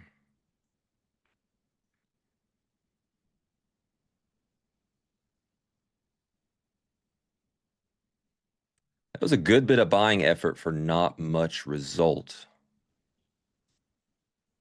We do have the ability to clear out some inventory to the upside, so I'm kind of looking to take advantage of that. Waiting until I see some stops get ran. They're almost there. Almost there. They haven't ran them yet.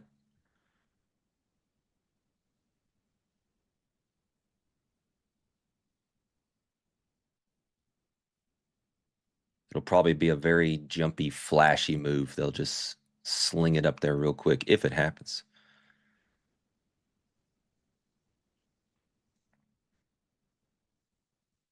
Not liking what I'm seeing here.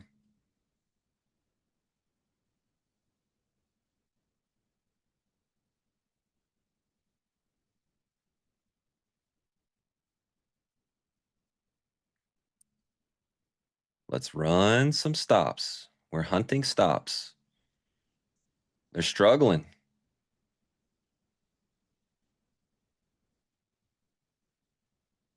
I know the stops are there.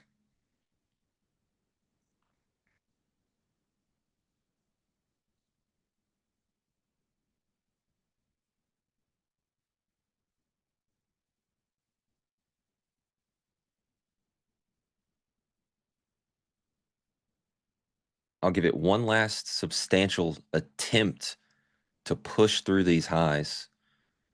And then I'm going to have to start protecting this position.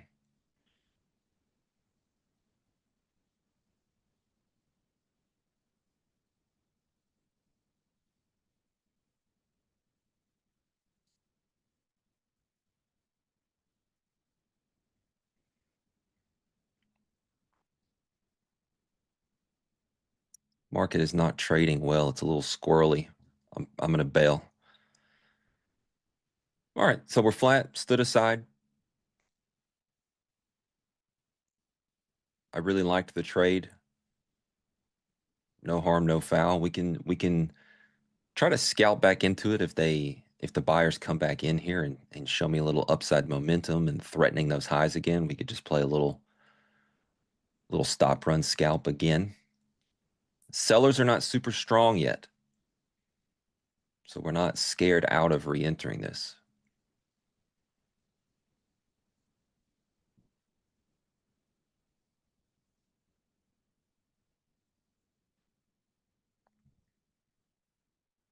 Try it again.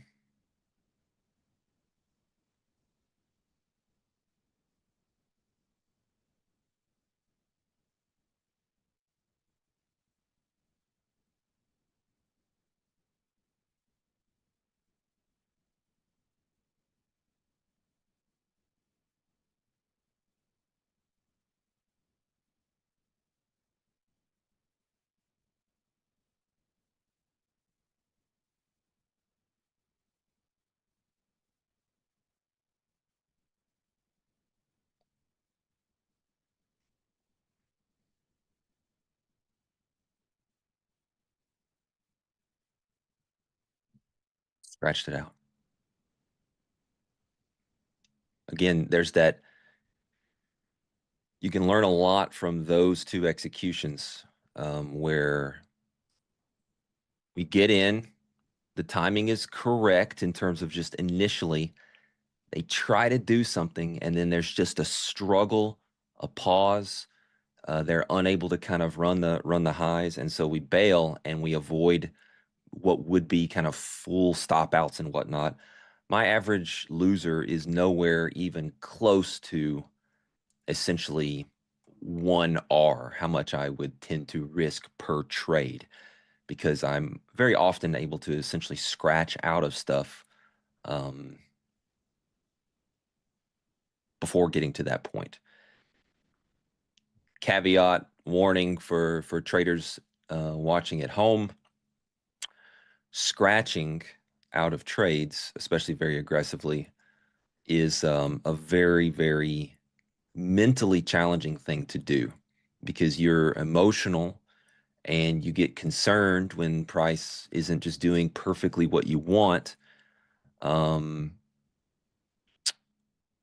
And you end up just kind of bailing on a lot of what would be really good trades for you. And that's a problem. So I tell beginners and people just kind of starting to try to get their feet under them, no scratching.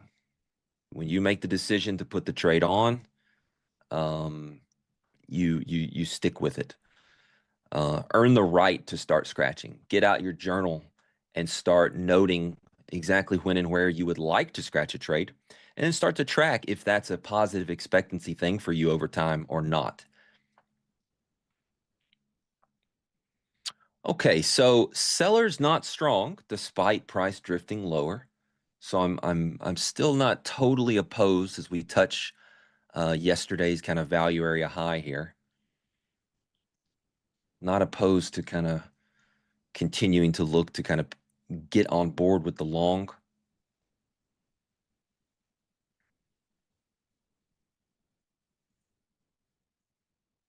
I think I missed a spot right there. Not going to chase it. I was looking for just a touch more of a blip through that area. And we missed that turn right there. That might be the one, because now we see the buyers coming in.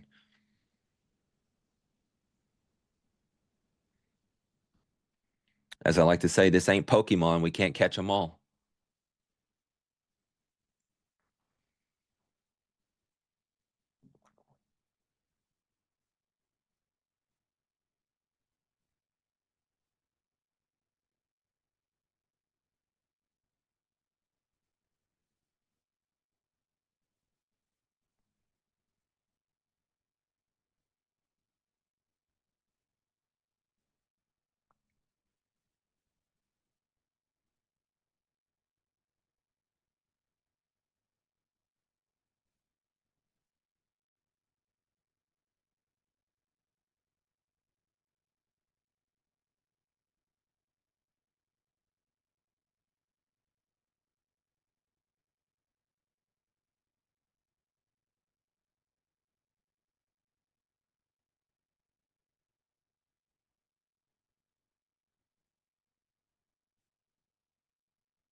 In general, if we think more about the pre-market analysis, what little there was for NQ, essentially the market is in a bit of a slightly dissonant spot. On one hand, we've broken higher out of a recent balance, which is important. On another hand, we've reverted into a prior established balance, which is no big deal. But then we have the bearish inflection on the yearly quarterly. And then the market's kind of trying to get towards this monthly destination.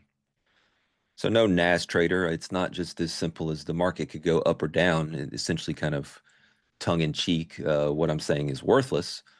You need to learn to differentiate between the market could go up or down. It's you need to understand when and where you have risk reward asymmetry and confluence skewed and in your favor, and when you don't. And like I talked about earlier, having specific plays and understanding of those contextual awareness, the trade ideas that's what can dictate how you go about your business and how you go about your execution once you show up. So right now, I'm just trying to nickel and dime a few scalps and play a little momentum and order flow type of stuff, because of that lack of opportunity, because of that lack of really clearly defined risk reward opportunity, big picture.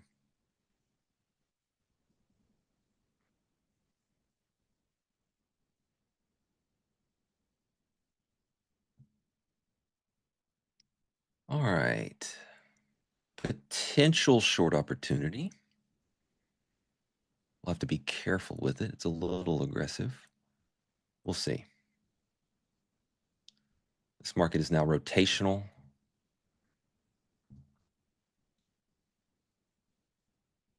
The buyers have kind of been struggling. Let's see if sellers can come in here. If they can't, we will be out quickly.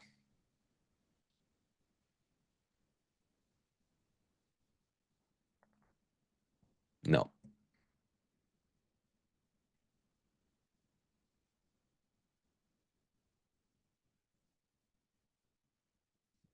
Might set back up. We'll see.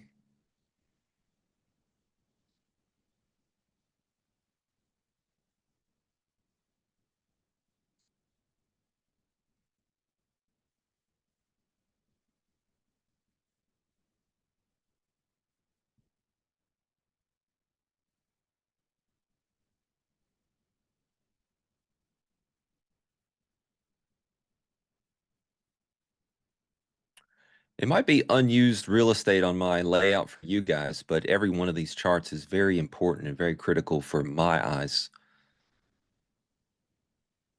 I think it's a mistake for traders to just put those horse blinders on, as we call it, and zoom into just the short-term chart, because then you lose the forest for the trees. It's very important.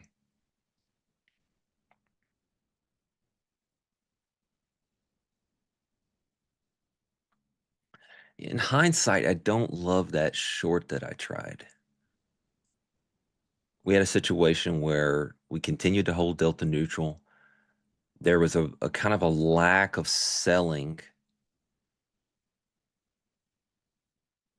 I thought there was just a touch of capitulatory type of buying into that high. Just scalping.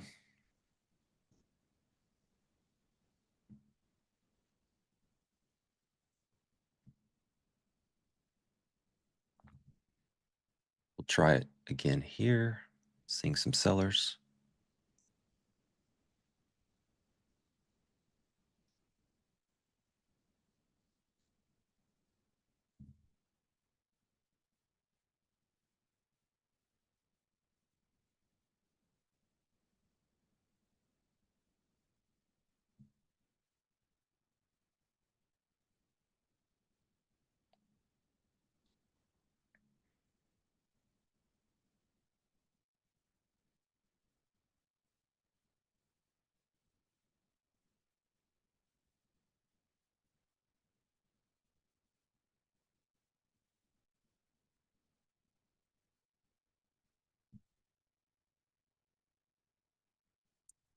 Whoa. Just took one off into VWAP. I don't know what the heck that was.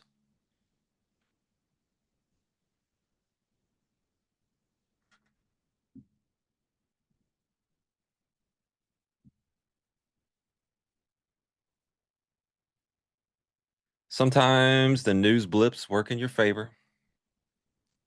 It's not always bad.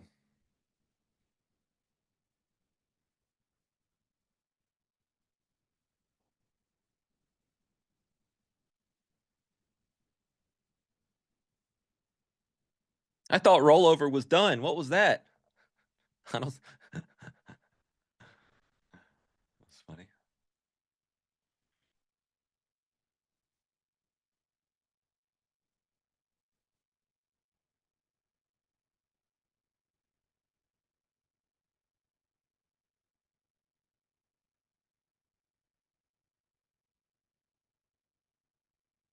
Yeah, I'm aware it was a big seller. Just, I'm aware it was 1,200 contracts of NQ. I just was curious if it was a little tape bomb or what that was, but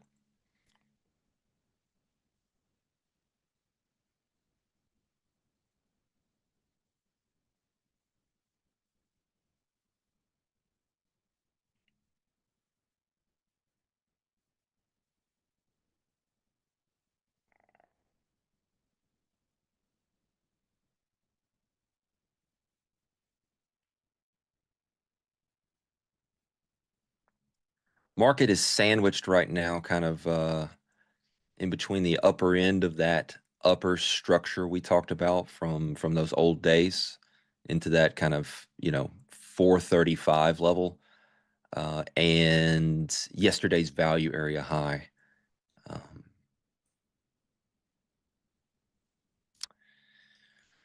So just all kinds of reasons where we don't have a ton of clarity, which is why we're just playing a few scalps.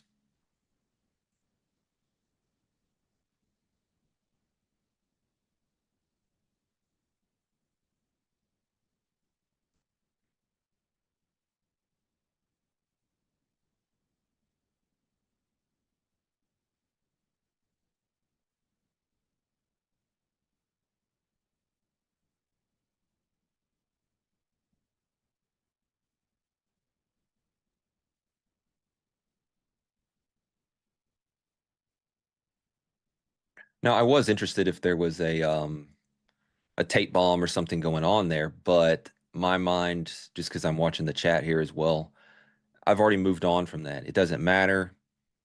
It was just a blip. It could have been some fat finger algo, some options hedging program in US indices. It could have been anything.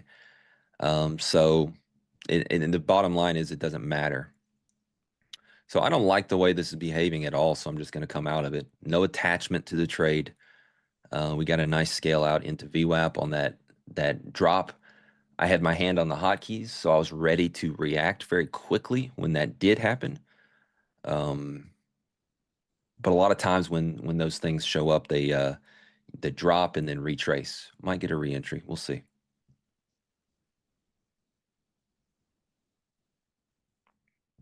Yep.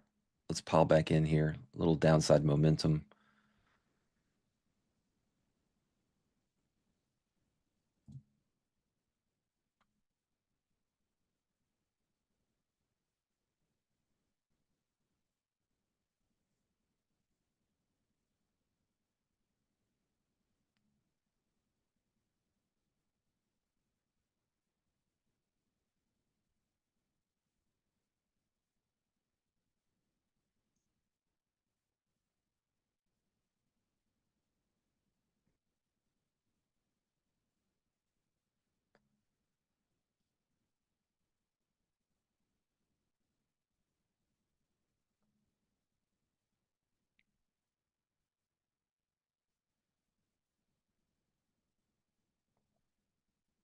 We'll be looking to scale around VWAP here again if I see a reaction. A little bit of stop run potential through the lows. So let's see if we can get that for the scale.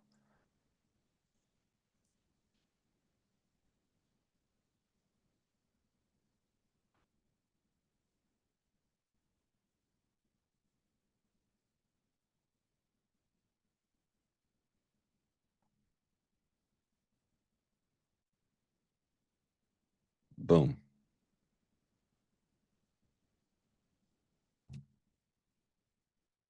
Scaled a little.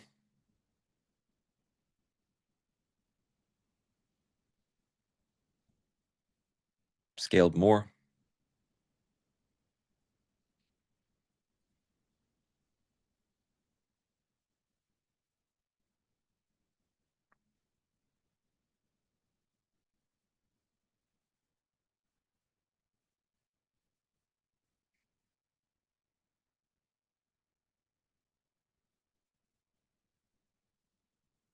Pretty dull action here. Anytime we see delta moving as sideways as it is for the entire kind of session here, There's just not a lot of energy. We saw the little weird blip drop out. Not much going on here, but we're trading well. We're taking advantage of what we can here. A couple rotations. So let's see. Who knows what can happen? Anything can change. I'm probably not going to let this really start to do a lot of upside damage. If VWAP is really looking like it's holding in, if delta neutral looks like it's holding again, I'll probably just come out of the rest of this and book the profits. But let's see if sellers can put something together.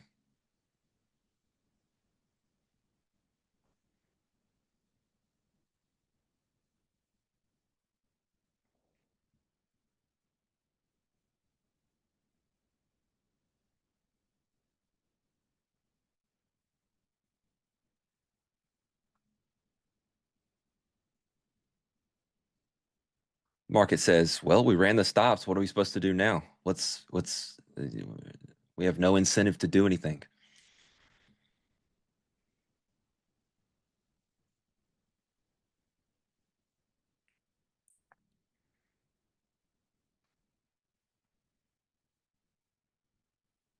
Let's zoom in on this a little bit here just to take a look at yesterday's profile, today's candle.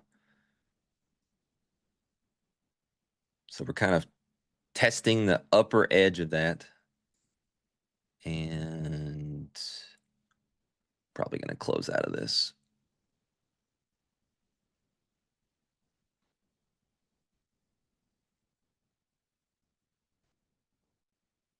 Looking to see it start to hold somehow back into yesterday's value.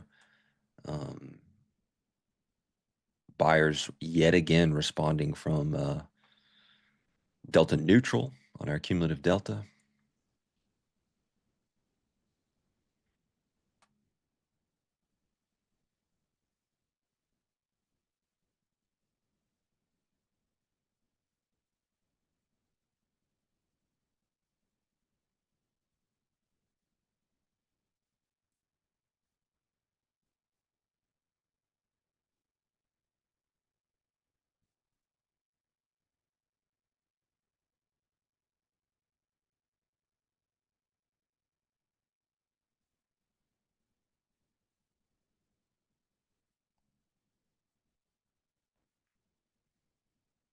Buyers not doing much here. I know price is drifting higher and there's a little bit of buying, but there's not much going on.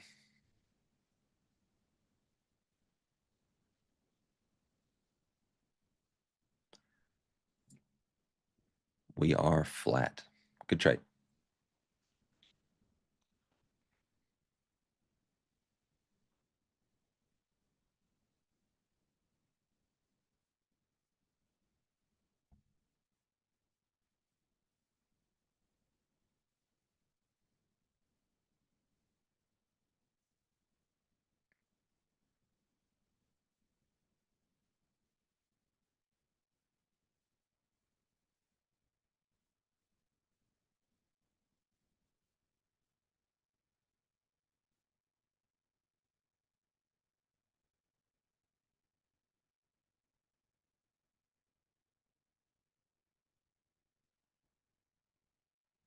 Yeah, I mean, I don't need a 1-minute chart to see, wicks and thrusts getting inversed or whatever. I mean, this is a choppy sideways market with low energy, low participation.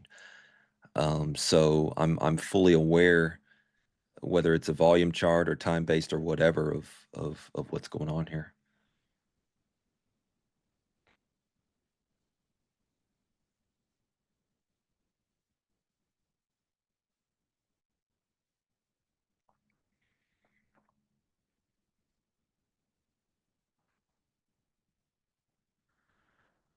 Let's look at gold earlier. Could be a market we check out later after the open, after this wild open settles down.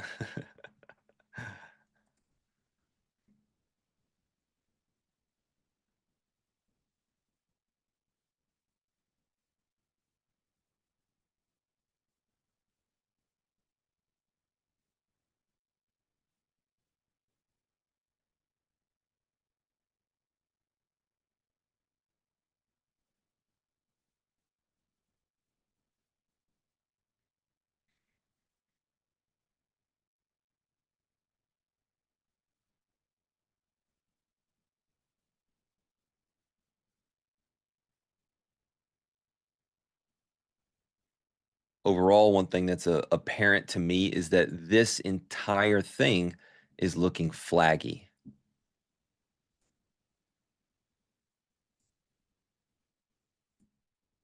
Right? And we're not seeing strong selling at all. Right? The delta is very sideways as we have the up move. Okay, it's seller's turn. What are they going to do? Can they do this? Can they do this? And the answer is no. So one thing that's important to note a lot of times we talk about this is what's not happening. What would be very common and normal to happen and what's not happening.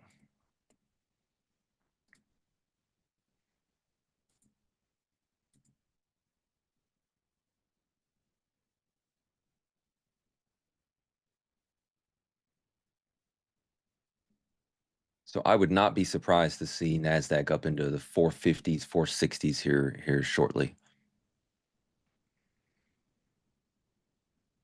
It's not a trade that I can take. If I was going to be long, I would be long from right here where there was a swing low and a turn. A lot of people like to say that you shouldn't catch tops and bottoms. Well, that's literally all I do is catch tops and bottoms. It's semantics. People who say you can't catch a bottom, the market is fractal in nature across all these different time frames.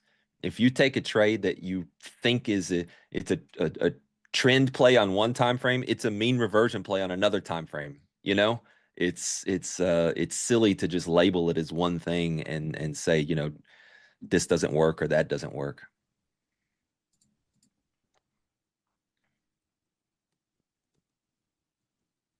If we're gonna stay dull and boring,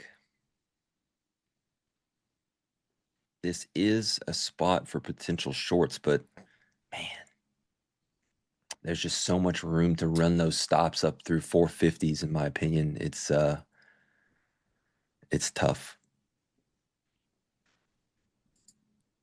Great session All right, so far this morning, Merritt. Hey, thanks, brother.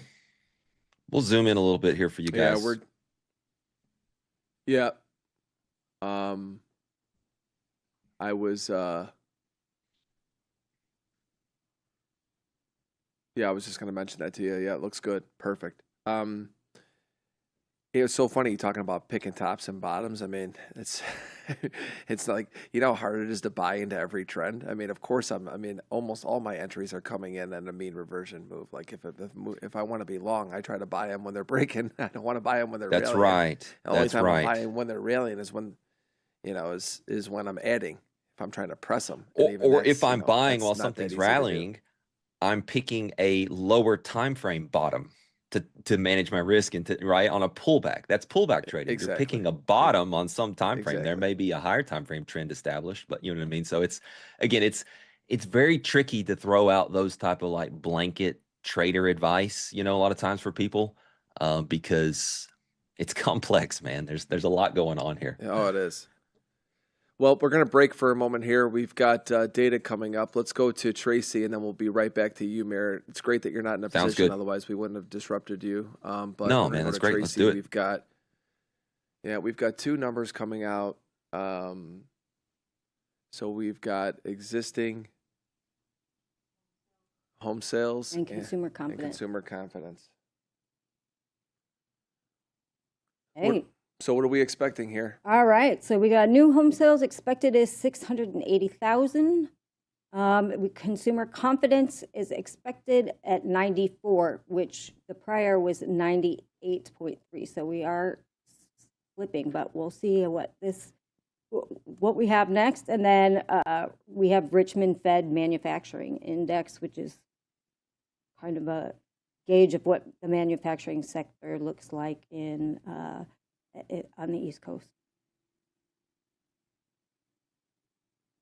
So we have new home sales came in at 676,000, so just under what was expected. Consumer confidence came in at 94, so a tick higher. And then Fed manufacturing index came, Richmond Fed manufacturing index came in at 1. So the ones that actually, they came in at -4. Sorry, it came in at -4. So manufacturing sentiment down on the East Coast. New home sales just under what they were expecting, and consumer confidence did slide again at 92.9. All right, thanks, Shai. Let's get back to Merritt.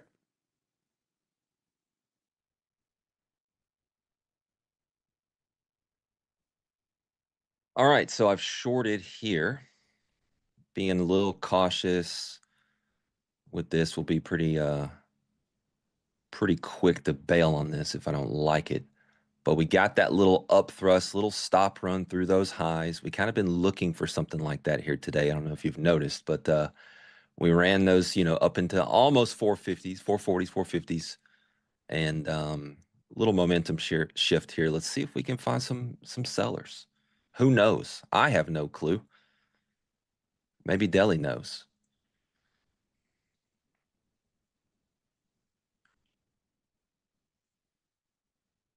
Unfortunately, I don't like my trade location here. It's a little late because of the news in terms of the momentum shift. I'd rather be short from higher. Wouldn't we all like? Great statement, Merritt. I'd rather be short from higher. Yeah, me too, buddy.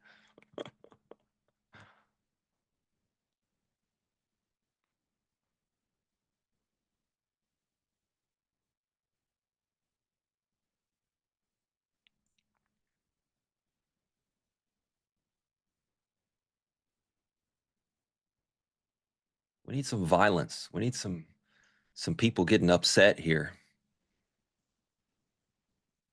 Not just a weak drift into VWAP again. Where's the pain?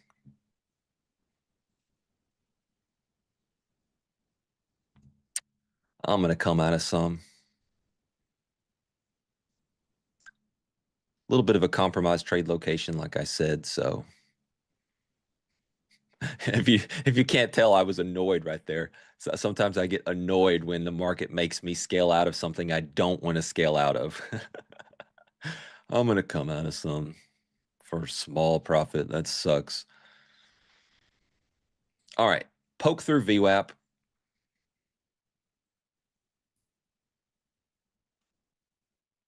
Back to close to delta neutral.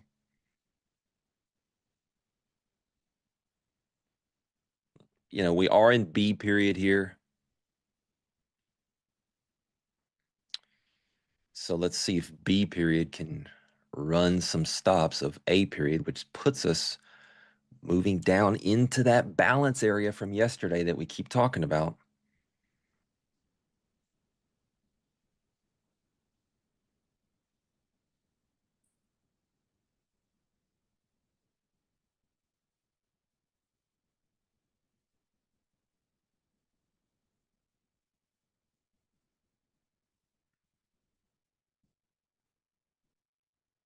I'm actually going to move a stop. I don't do it a lot, but if we start to wick through VWAP here and push back up and get kind of where there would be, in my mind, a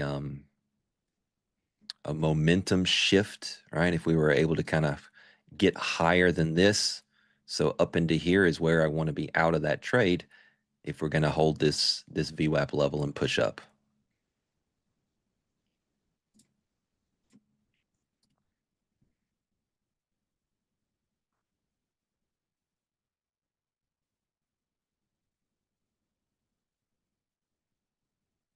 Question I'm asking myself is, should I be long? Should I be long? That was a Bob Marley song. I don't know if you guys know that one. Should I be long? Could I be long? Bum, bum, ba-dum. Oh, man.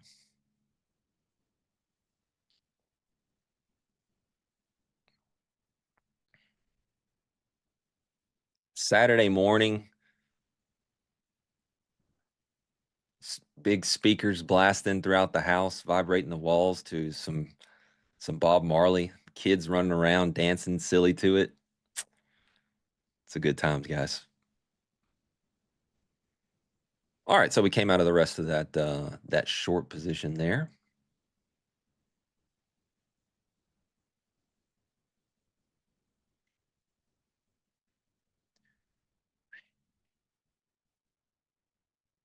I know what song I'm going to have in my head the rest of the day.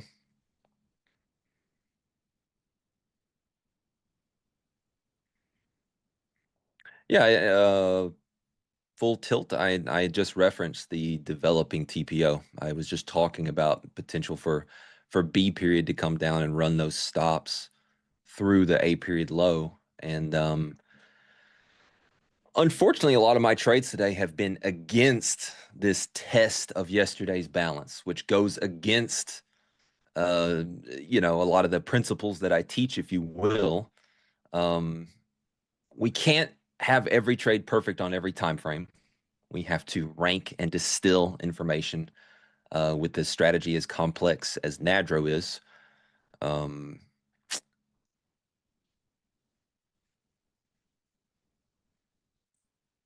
But yeah, I would say if you're watching this stream, you're a student of mine, and you've been buying VWAP and Delta Neutral, and I've been selling the extreme fades off these highs. Number one, hopefully we're both making money if your timing is good. Number two, more power to you. You know, your plan for that continuation across the monthly, the yearly is a very large area, whatever. That's great. So this is one of those markets where I could truly see playing either way. And look, if you've got the skills to time trades and to pick spots and to be in rhythm, as we call it, and be aware of where the tape is shifting,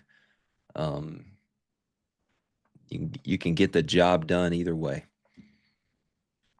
Yeah, I was thinking about just flipping to long right there. That would be pretty sweet.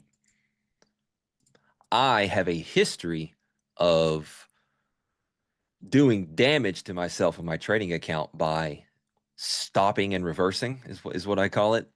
So that is something when I even consider a stop and reverse, a flipping of positions, that is something that starts to make the hairs on the back of my neck stand up. So I have to be very, very careful with those type of moves.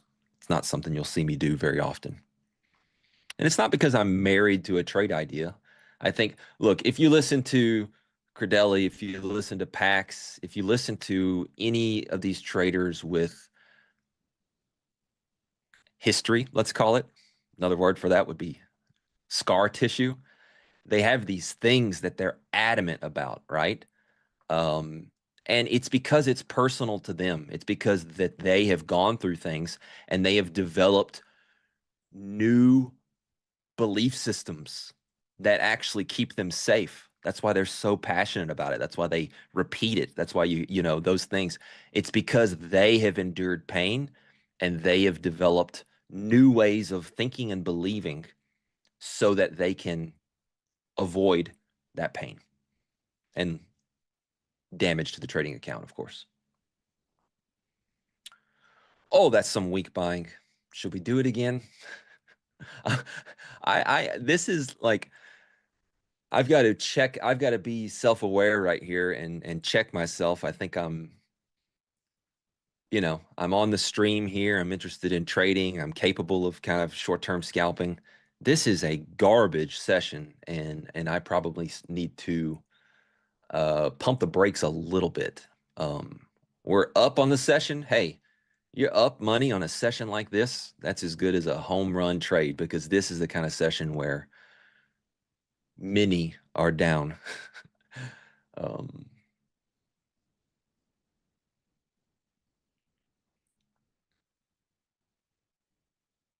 So what I did right there was what I teach guys to do, which is be aware of your motivations for putting on a trade. I got a sense there that my motivation for trading was a little bit like, hey, let's trade for the stream, right? I felt that in myself, that there was a slightly different motivation for trading rather than, oh, this is just a great opportunity, I need to be trading. So it's a big deal. It's a big deal. And like Pax or Deli, I myself have a tremendous amount of scar tissue, and therefore I've put in the work and done the things to develop those new belief systems and things that can help keep me out of trouble.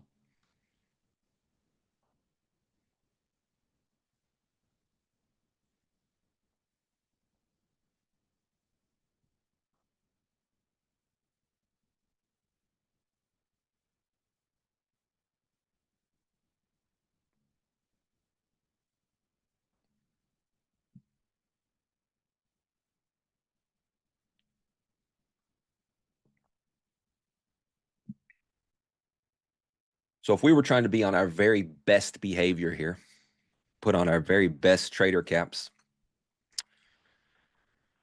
really, to me, I would almost only want to take advantage of something that really got outside of this region. And that doesn't mean going with a breakout, going with a trend. It could very much be what this short was that I took from up here after the news came out, which was we ran stops through a couple of levels, right? We ran those stops right there. We reversed, and that's why I was short from here.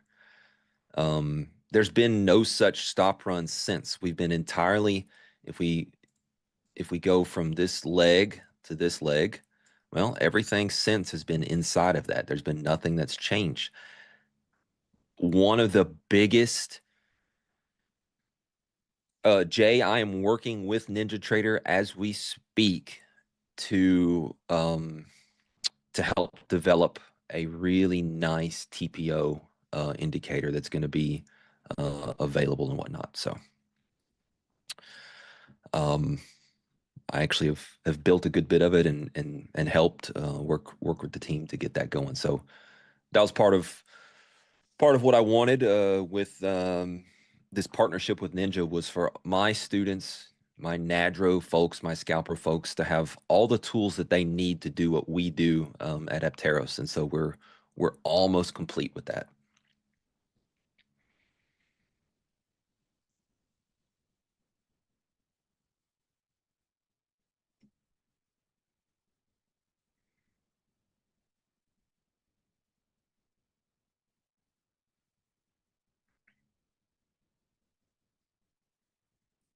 What's a better market to be trading today, guys?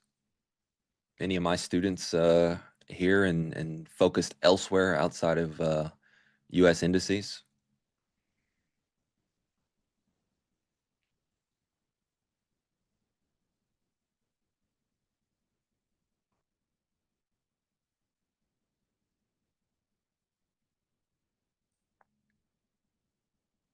Yeah, Lou, I was looking at gold.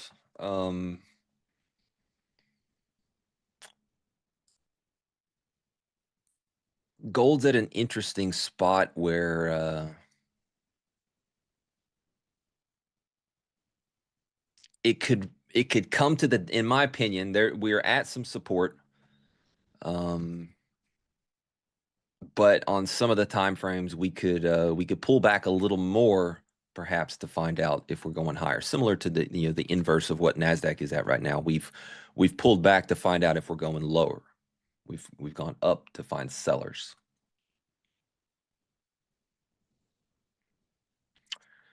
Do I think volume profile provides more accurate levels compared to market profile?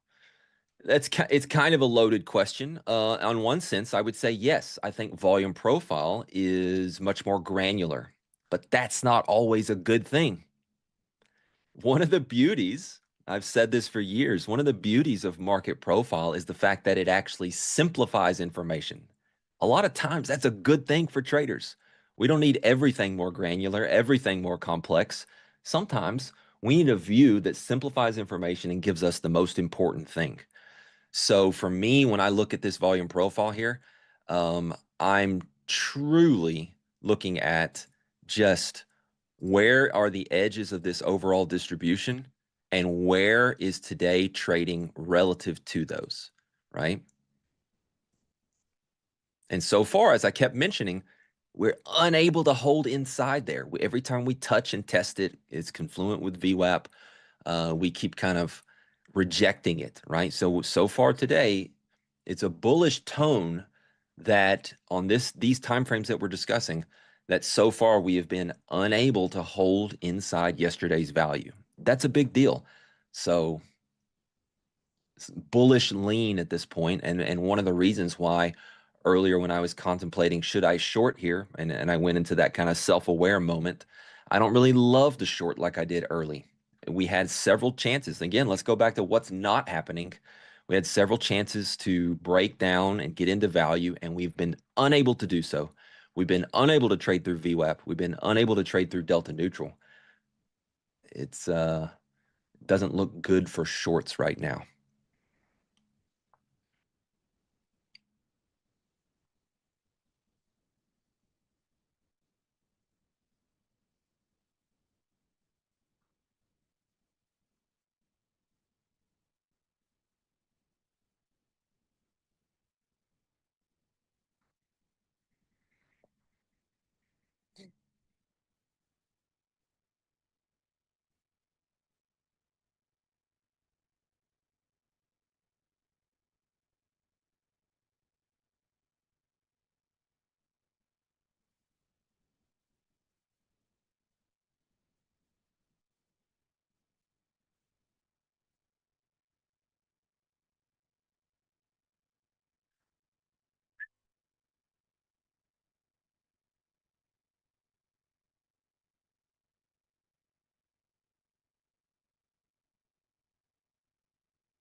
Dull day here. I'll take a look at the chat here because I'm really not interested in a trade right now. Why did I switch over to NQ from ES? You know, it kind of goes back to my entire trading history. You know, when I was cutting my teeth and really learning how to trade, not just beginning to trade. It was during the global financial crisis, 2008.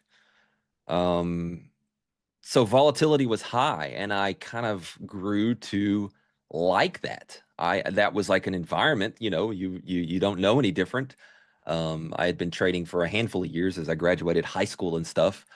But really, when I was really like day trading and starting to kind of begin to remotely have my feet under me, and not in terms of profitability, but what I would just starting to try methodology and really start to get serious about it, we'll say.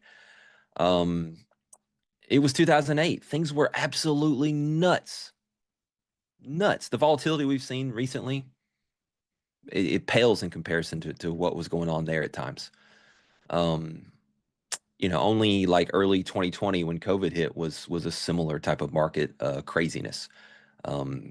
Anyways, so I liked the quickness. I liked the volatility. I started trading products like the Russell, which back then was kind of a wilder West market. It was the TF. I traded crude oil, which, by the way, crude oil used to be a lot wilder than it is. So I traded fast, quick markets, and I liked it. The S&P was always something where, quite frankly, everyone else was trading it. So I continued to be like, had that visibility to it, and you end up kind of trading it some just because almost everyone else trades it, quite frankly. But it was never like my favorite. Only when volatility picks up would I kind of really like to go to trade ES. So NQ is kind of that Wild West, faster, thinner, lower liquidity moving market. I just tend to like those markets. You know, that's just something I have an affinity for. Here's some selling. As I get excited about the smallest amount of selling because there's nothing going on.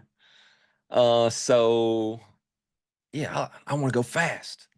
What's that movie? Someone asking about delta. Crudele says, look, delta is just a graphical representation of the key pieces of information from a time and sales ticker tape. That's all it is. How much volume came in what chronological order, and whether it was at the bid. I should make a downward motion with my hand when I say at the bid, whether it was at the bid or into the offer or into the ask. And it simply tallies up the cumulative delta, that is. It simply tallies up volume into the ask minus how much volume was into the bid throughout the session. So if all of a sudden, like right now, it'd be great if something was moving and we could look at it. We could zoom in, I guess, for kicks. I do not recommend doing this. So look, it's going down. That means more volume is hitting the bids.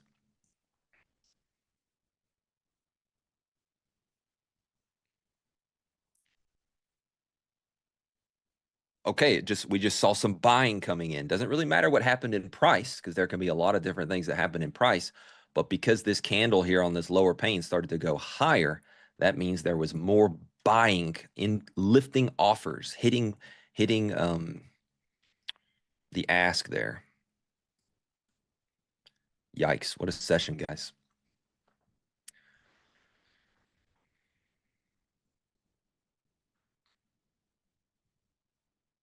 Kind of like this long. See if we can run these stops.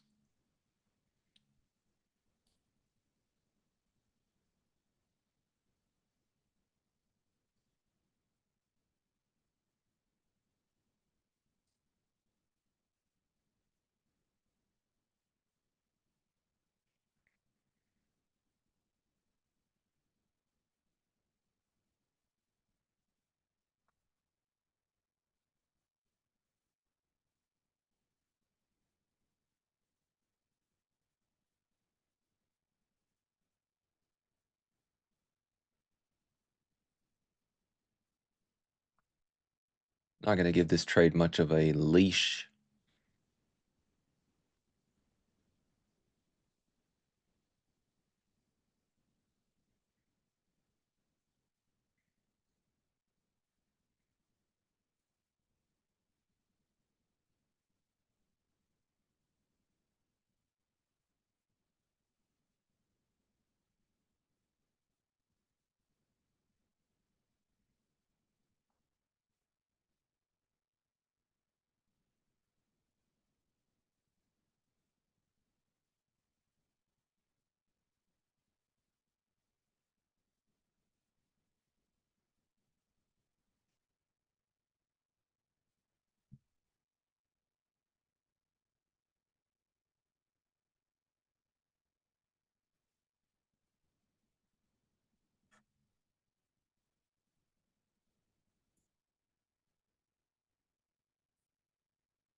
We'll throw a limit order up there just in case it happens super quickly.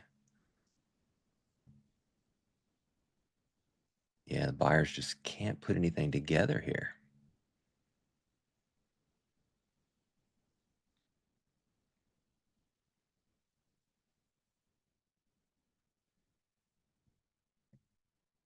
We'll scratch out of that.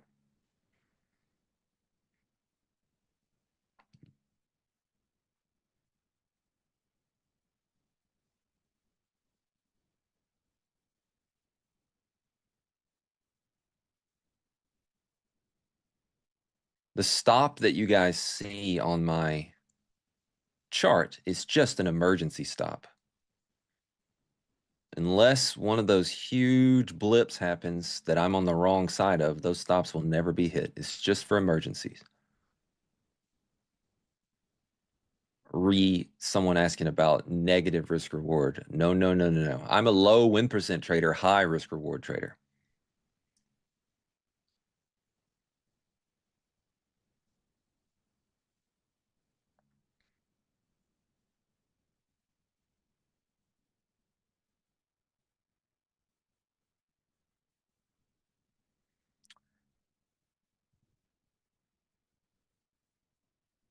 back into this long.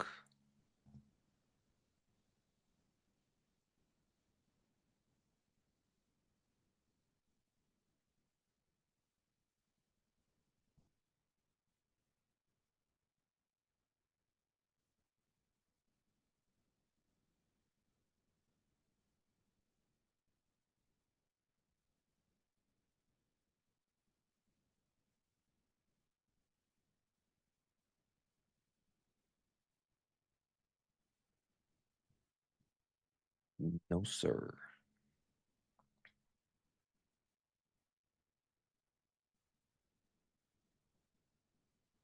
So the tape is kind of like skipping around here, not behaving well. So I don't want any part of that. We'll just stand aside.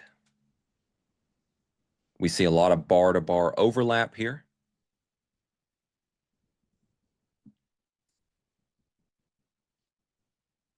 So that's not going to be an area where I'm going to stay active and really press.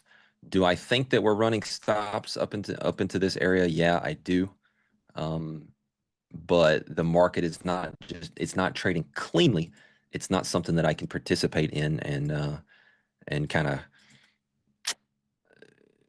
dominate. I gave it a shot, or 2 little stabs there. No dice.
Got a different speed of the tape right here.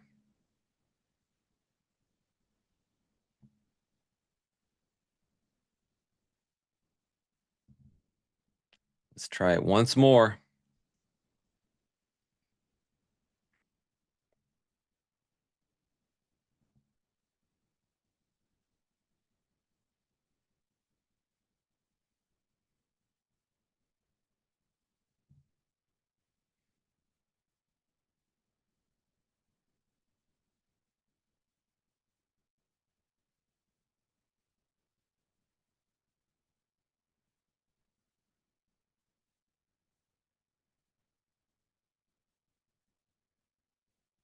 Pathetic.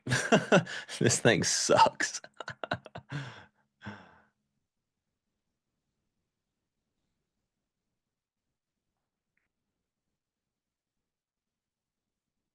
There we go. Took some off.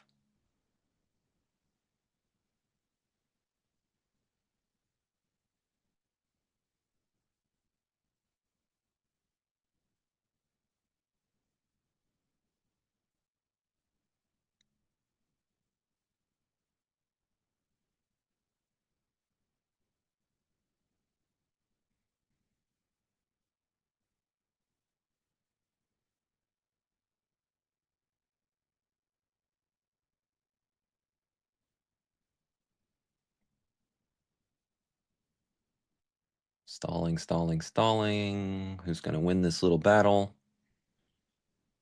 There's some buying. Push, push. Sound like it. I'm going to scale some more there. Sound like we're watching a Drive to Survive. Push, push, push, push. I'm going to come out of 75% of that trade, because all we were really doing was hunting those stops there, and we got them.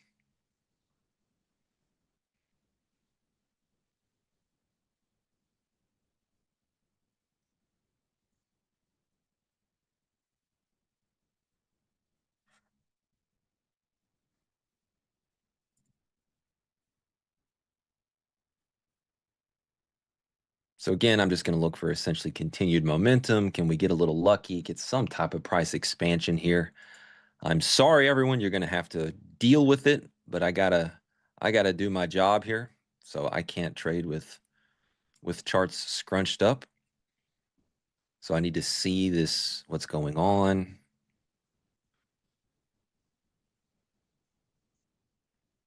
I will expand them after.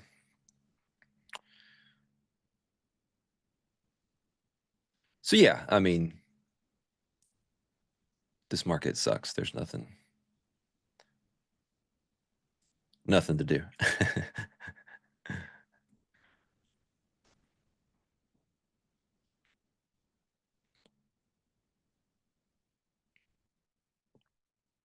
Being in a delivery room is a life-changing experience, that's for sure.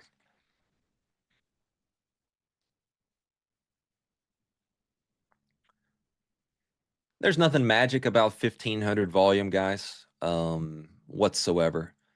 It's not better or worse than anything else. It's just all about, what are you trying to do? What are you trying to take advantage of? How granular do you want a certain view to be?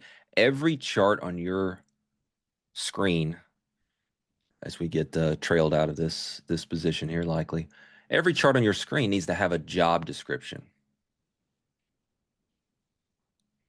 Every chart needs to have a job description. It needs to be a part of a process for what you do.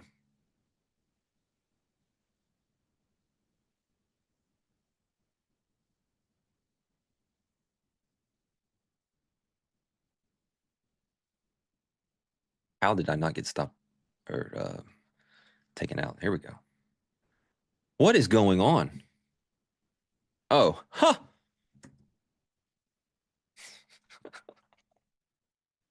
Sorry. It was my I thought that was a stop location. It was the entry average price line. So we banged out of that.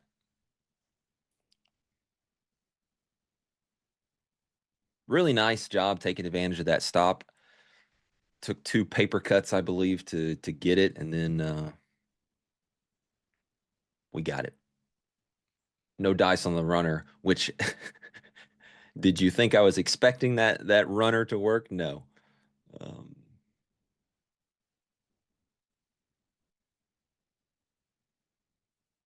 Even when we went and supposedly cleared out stops, look at this delta. Oh my goodness.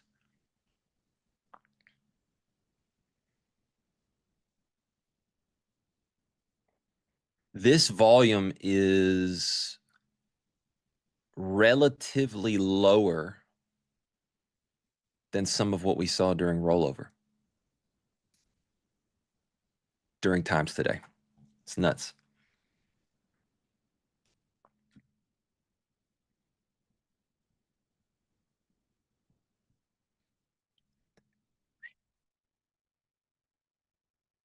I told you it's going to be there.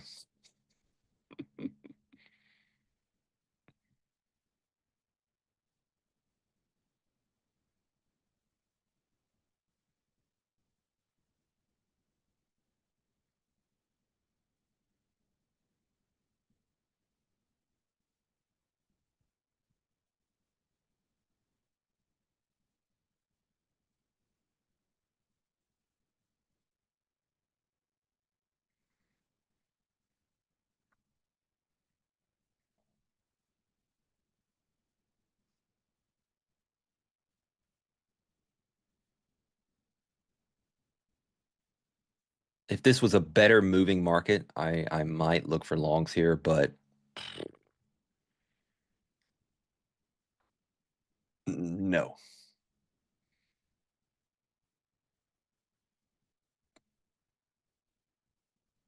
Yeah, today's the kind of day where we do need an instrument.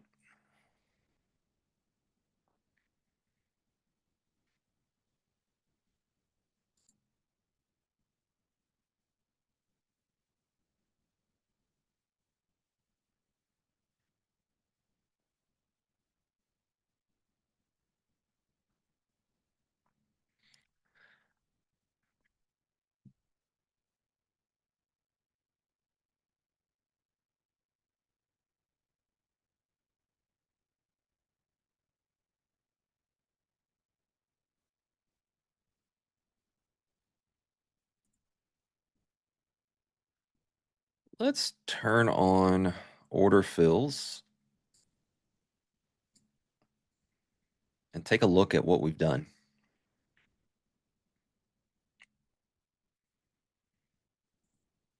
All right, so before the stream, as I tweeted, I took that short, and as I mentioned, I came out of it.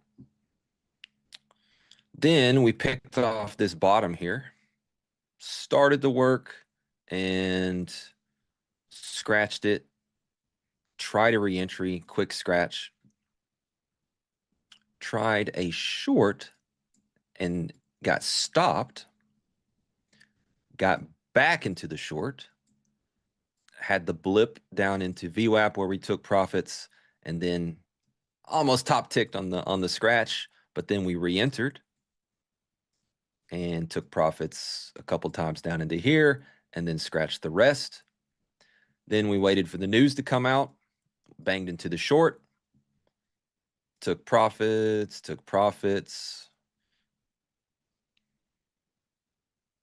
then tried the stop run, scratched it, tried the stop run, scratched it, tried the stop run, got him. What do you think? What do you guys think about that body of work for this session? Over trading? Good stuff? Realistic? Not bad? Good? Busy? For many traders, this would be too active. Good risk management? Always. Here's something that I like to do. Yeah, I think that's very true, Jay. A lot of defensive play, a lot of defensive. I mean, you could call this trading aggressive. I think anyone who did not call this trading short-term scalpy aggressive, right, would be wrong. But I forget who said it, Jay or Jim or something. Also very defensive. Darren says I have ADD. I'm actually the opposite of ADD. I am just a locked in, focused guy who doesn't. Anyways, one thing I really like to do, from a statistics perspective, from an analysis perspective, is the following.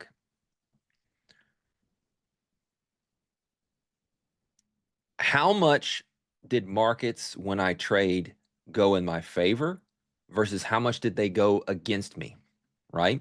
For those of you who know, MFE, MAE type of stats. When I short here, right, I took what? 1 or 2 ticks of heat and then had all of this favorable movement.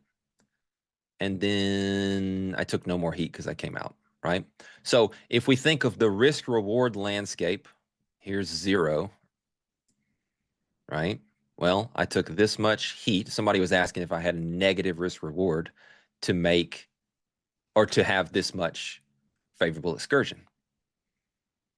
Trade 2, long from here, I took this much heat. Okay, so this much. And favorably, I got this much. I'm just approximating these, right? Here we took a scratch for that much. So it was just essentially, barely went in our favor at all. And then we took a scratch like that. Here we took kind of a loss. So we had essentially no favorable excursion, and we actually took something of a loss there. The reentry, no heat, and this much favorable excursion. So we had no heat and one of these. You see the graph on, you see how I'm plotting this? This is very, very powerful information for you as a trader, right? So if we were to continue doing this, okay, I re-entered. I took 0 heat on the trade from this short area, and I took this much favorable excursion, right? So another one of these. Here we get short after the news. I probably took a little bit of heat, a couple ticks, right? And we had this much excursion favorably. You see the picture I'm painting here? What's my risk reward, right? Now, this is not P&L, average winner, average loser risk reward.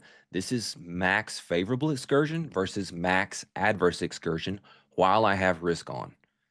If you can trade with this recipe of MAE, MFE data,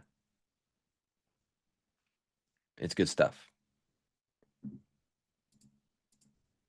So anyways, there we go. And you know, it actually brings up a point for me here. The fact that we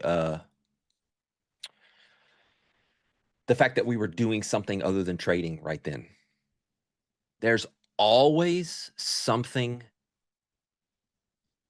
you can do as a trader. Maybe it's a crap market. Maybe you're sitting on your hands. You can study. You can dive into stats. You can do better review work. You can go ahead and get a jump start on your monthly review. There's so much you can do.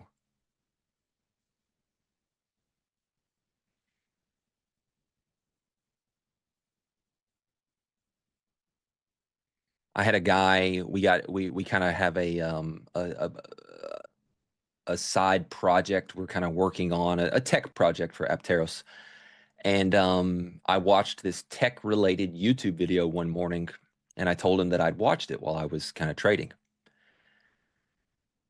And later, in some later discussions that we had, I let him know that that was probably the second YouTube video, like something I've done while trading like that, something potentially distracting, something like, you know, whatever.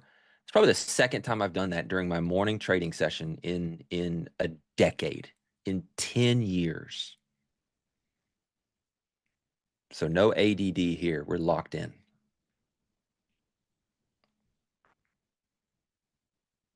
Learn to code is a great skill. Python is I think just really good for traders. Yeah, some of the C languages are faster, and if you're, you know, depends on what you're trying to do, but Python with the analytics that it has built in is really good. And I'm not strong at all that stuff. Take my advice with a grain of salt there, but you know, my time at SMB, I had a live model that went into production. It has to pass rigorous tests to make it to production, and it was Python based. So that's where I started to learn.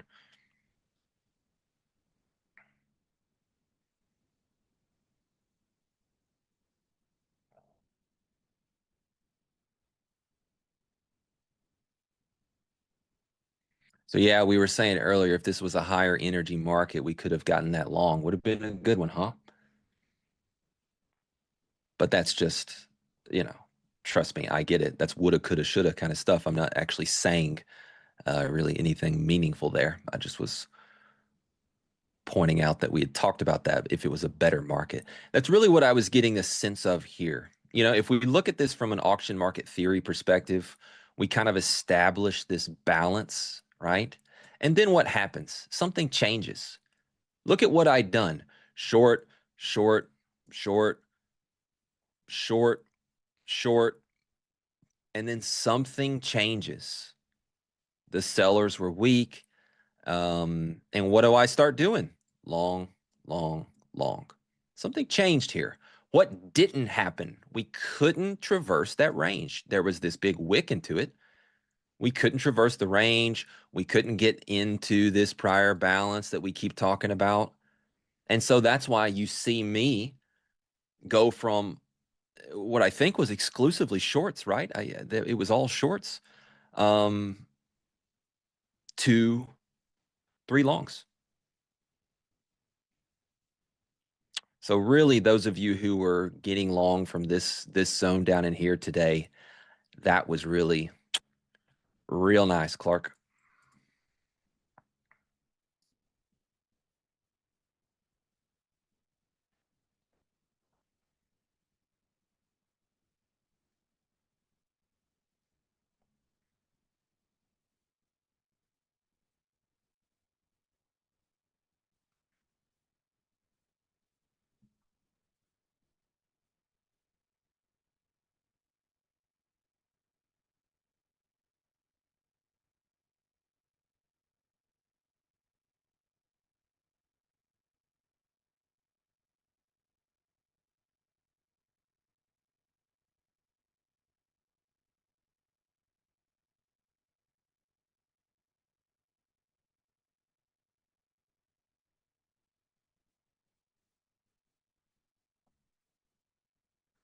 We have 20-something traders on our desk.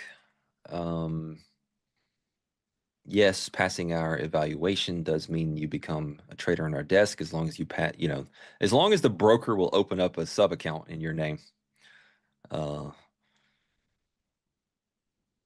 don't have too many felons, then you'll be on our desk live immediately.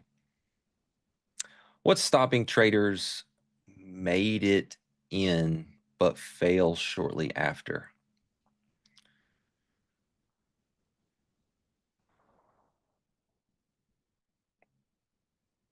How much time do we have?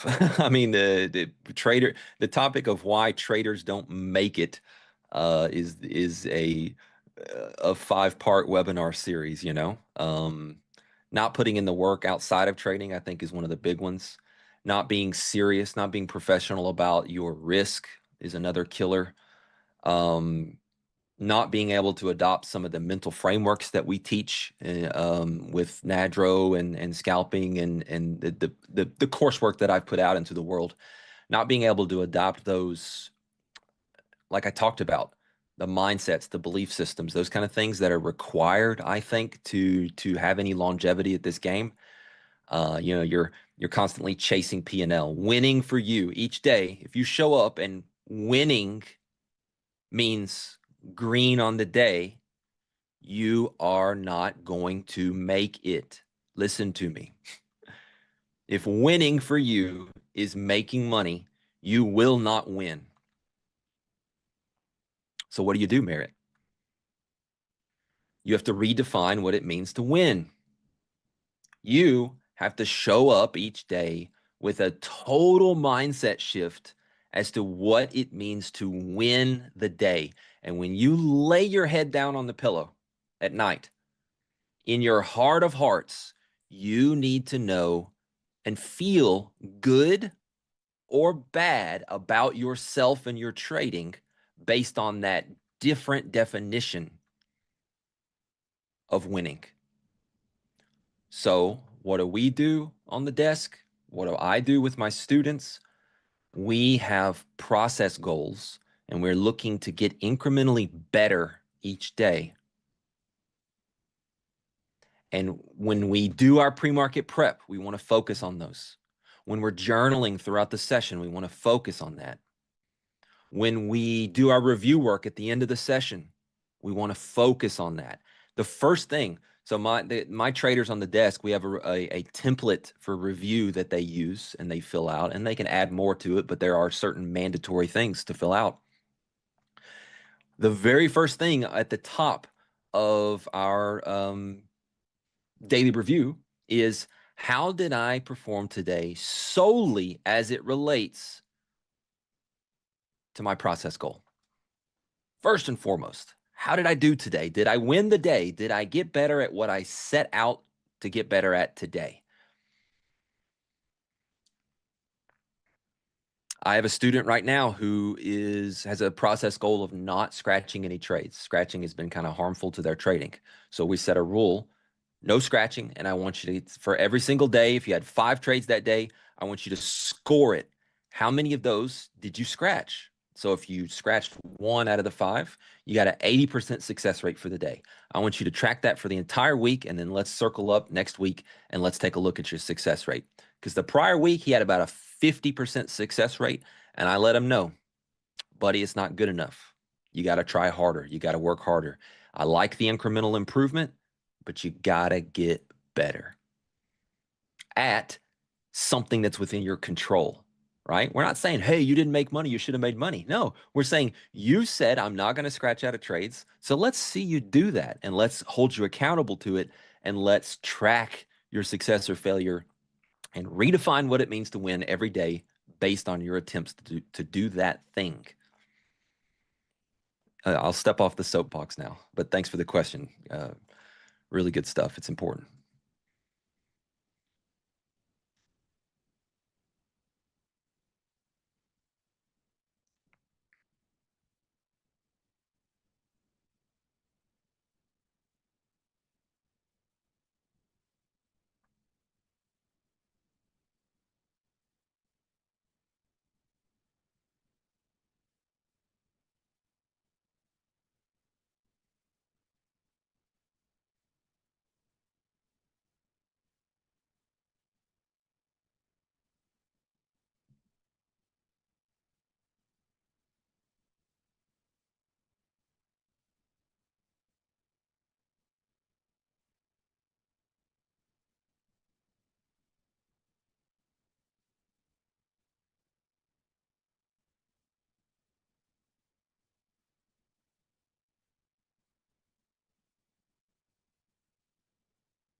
Thanks, guys. Thanks for the kind words. I appreciate it.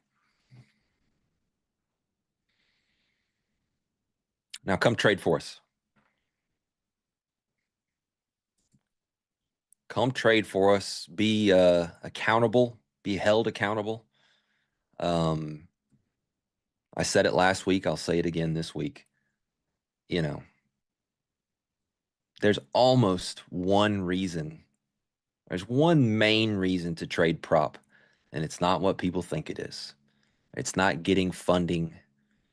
The reason to trade prop is that so you can have oversight. You can have a better environment to be better and go further than you ever would alone. That's what Apteros is. I personally would not make it without support, without accountability, without risk management. And I mean risk management from people who have control over the account for me as well. I find personally that the best traders are somewhat risk seeking. They're not too timid. Doesn't mean that they're not patient or process driven or those kind of things. But I find that they're not afraid to put risk on, that they're not afraid to be aggressive. And if we can work with those type traders and provide them with guardrails, provide them with really good oversight, accountability, risk management, all those things, get them putting in good reps in terms of work outside of trading and reviewing what they're doing. I look at my traders. I look at their work. I look at their end of day reviews. I look at their P&L each day and what they're doing. I have a risk monitor up where I see my traders and what they're doing. I have a desk manager / risk manager who's doing the same. We get to know you as a trader, and we invest in you, and we're ready to hop on a call with you, or whatever we need to help you and develop you and make you go further than you would on your own. And that's true in life, guys. Doesn't matter if it's sports or business or whatever. You know, we can go further together, right?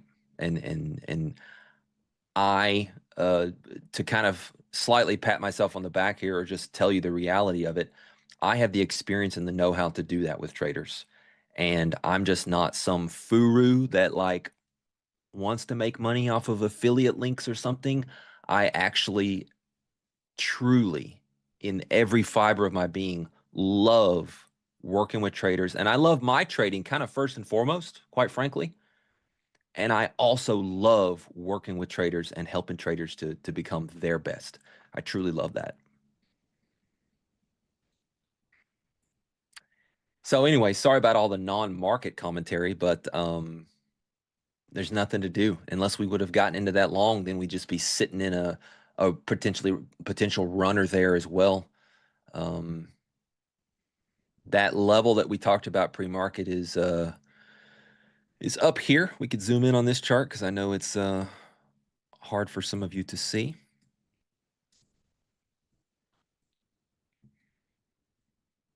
So this kind of 2560, 2570.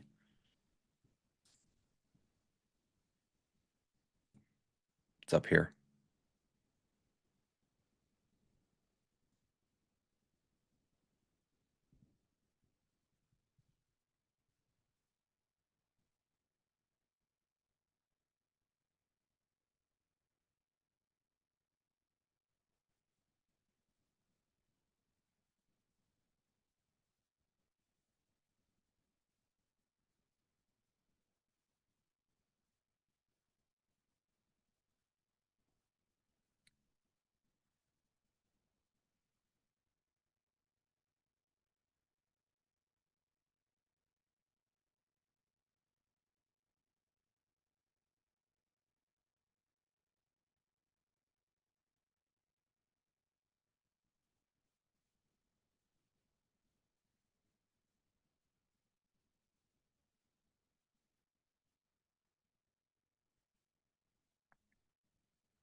So this pullback is logical. We've rotated up to highs. We're at the +2 standard deviation there intraday. Makes sense. We pull back. Things ebb and flow. Just if we were to just, quickly take a look at all the kind of the rotations we've seen here today, right?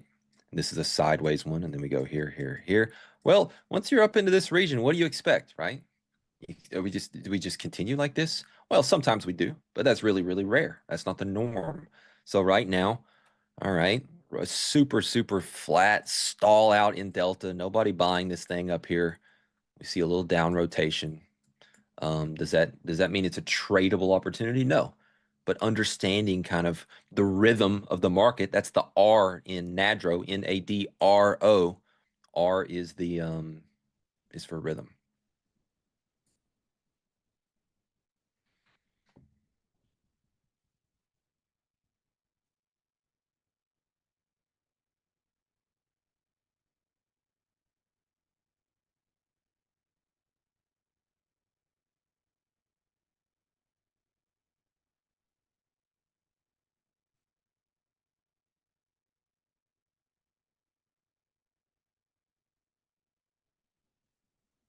Yeah, I think crude just kind of temporarily got overheated, kind of pulling back into yesterday's balance, unlike NQ, right? So crude just kind of pulling back there into that weekly VWAP area. Most traded price for the week.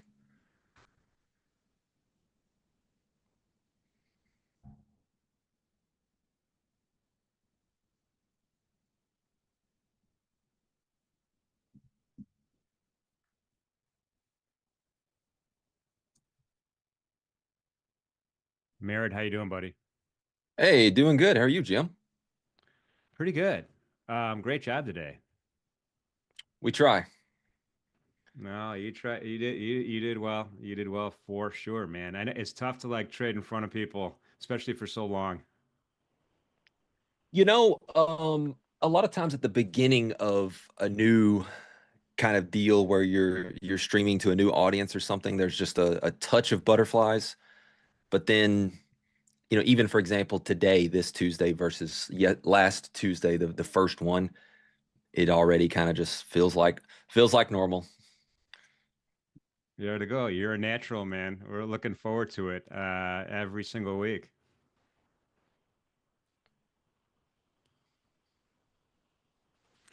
All right, so we're gonna wrap this up. Merritt, again, thanks for being with us. We're gonna move over to our hot commodity section with Shai in Naples, Florida. Love it. Thanks. Hey, Tracy, how are you? Hey, how are you doing? Pretty good. All right. Well, let's get into it. Let's take a look at crude. We had crude up a little bit overnight after Trump sort of heightened that pressure on Venezuela yesterday by imposing 25% sanctions on Venezuelan oil. In addition, he also stated that he was going to charge 25% tariffs on anybody else buying Venezuelan crude oil, which is sort of a new kind of tariff coming from this administration. So we'll see. I'm not sure how enforceable that's going to be, particularly since their largest buyer is China, and China doesn't believe in unilateral sanctions, but interesting nonetheless. So we'll see how that works out. Everything seems to be revolving around sanctions right now. We have pulled back. We're a little bit flat on the day. What are you seeing in the charts? Well, and by the way, I meant to ask you this question. I read this somewhere. Venezuela has the largest proven oil reserves in the world. Reserves in the world. Yep. Yeah, and because of all these sanctions Yeah. and stuff, they just can't distribute it all over the place. Well, actually, it has more to do with the fact that they have crumbling infrastructure. So they were producing over 4 million barrels a day. They're now down to about 750,000 barrels a day. So most of this really has to do with the current regime, and their crumbling infrastructure. Chevron has been there for a while, and they have been ordered to shut down. Their permit got revoked. President Trump gave them an extra 7 weeks from his initial pulling of the permit, but Chevron was pretty much keeping that sector alive there. So I think there's a lot of internal problems within Venezuela, but sadly, yet you are correct. They do have the largest proven reserves in the world. It's like mismanagement almost. But anyway, onto the charts. So far the average true range has been relatively subtle. We're talking 80 cents. Generally speaking, on a 14-day moving average, it's $1.58. So kind of a small range day, low to high. We never even tested the pivot at the bottom, which is 68.81. We have the zero DTE. When I say that really fast, I mix up the letters. Support right at 69 even. And then on the upside, the daily pivot at R1, we touched it perfectly twice, which was also the top of the opening range as well as the initial balance. Never, Jack3 was never on anyone's radar screen. We sold back off pretty nicely, as you mentioned, and we're kind of like back to where we started, almost unchanged, but still at a 69 handle. We haven't got that 70 handle yet. Yeah, it looks like that could be next. We're taking a little break. If we look at the daily charts, we've been having a move up a little bit of a indecisive day and then another move up and then an indecisive day. And so I think we'll have to see. But, it looks like we're bouncing nicely off that 65 area. So we will keep an eye on that. Let's move over to something new. Let's talk about Bitcoin. Okay, let me pull that up. The chart will refresh in a second, Tracy. How's our Bitcoin doing? So Bitcoin is slightly down on the day, Bitcoin futures, which is interesting because we're seeing the indices up, and Bitcoin's been pretty much following kind of that liquidity that we've been seeing in the overall markets, particularly in the tech sector. But it seems to be lagging today. Yeah, what are you so seeing over there?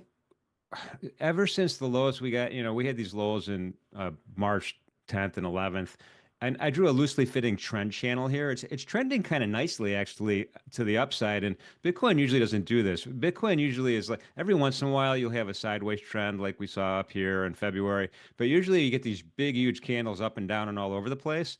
But recently it's been trending kind of nicely right now. We're hovering right at that 21 EMA, and we're slightly above the 8 EMA. Now, one thing I'm looking for is that 8 EMA to cross above the 21, and that could also give us a signal that maybe there's a move afoot toward at least the next level. And the next level, I think, it was old support around 95, 265. I drew that rectangle all the way over, and that's going to be resistance in my mind anyway. So we'll see if we can get a drive up there. Excellent. And let's move over to copper. Copper is making headlines today. It is still on a ripper. We're making new all-time highs, even above. We are even got a little above that old high back on the weekly chart back a couple years ago. So what we are seeing is, we're still seeing traders kind of worried about the possibility of sanctions and imposing these heavy import tariffs. And so there is a lot of demand, particularly in the United States, for copper now. We had new home sales, which obviously require a lot of copper, came in, pretty much as expected. So home sales still look strong, which is good news for copper. What do you see in the charts all the way up there? I know it's crazy. I have that lime green line at the top, and that's kind of measuring the high that we saw. I think it's May 2024 where we traded up here for a couple of days. But this is looking like extraordinarily bullish, right? It's bullish until it's not. Buyers are strong here for all the reasons that you stated. All the moving averages are just arcing straight up, and it's almost like hard to figure out a target for if you're getting long in this market because it's nothing but blue sky up above. So, we're well over $5, and I'm looking for places to buy copper. Yeah, absolutely. And this market hasn't given a lot of pullback either on this kind of last leg up, starting about, mid-February. So I definitely like it on pullbacks too. Absolutely. It's kind of hard to chase up here though, but certainly if you get a decent pullback, I think that could be a nice area to get long in. Yeah, absolutely. Now let's move over. It seems all the metals are moving today. So let's go over to silver. Silver's making a comeback too. We saw that pullback yesterday. Well, actually a couple days we saw a pullback. And now we are, back above that 34. We dipped into those 33s a little bit. Obviously, the fundamental story on copper is still there. We still have a huge deficit that is going to even grow next year. It has been lagging gold. Love to see it make another run at that 35 and to see if we can get above there. What are your thoughts? Yeah, absolutely. I mean, we had a nice rally starting from February 28th, and I started my fib line there all the way to the peak high on March 18th, and we retraced like textbook perfectly past the 38, touched the 50% retracement, and then we broke back above my important moving averages, the 80 EMA, which is the gold one, and the 21 EMA, which is the green. And this is a big candle today. We have a pretty big bearish candle right now. So all this retracement, business might be in the rearview mirror right now. We have a double top up here brewing, as you pointed out, and it looks like we're driving toward that $35 level. Yeah, I think there is a possibility that if we break that 35 level again, we could get a little squeezy from, running some stops up there. We'll certainly keep an eye on that one.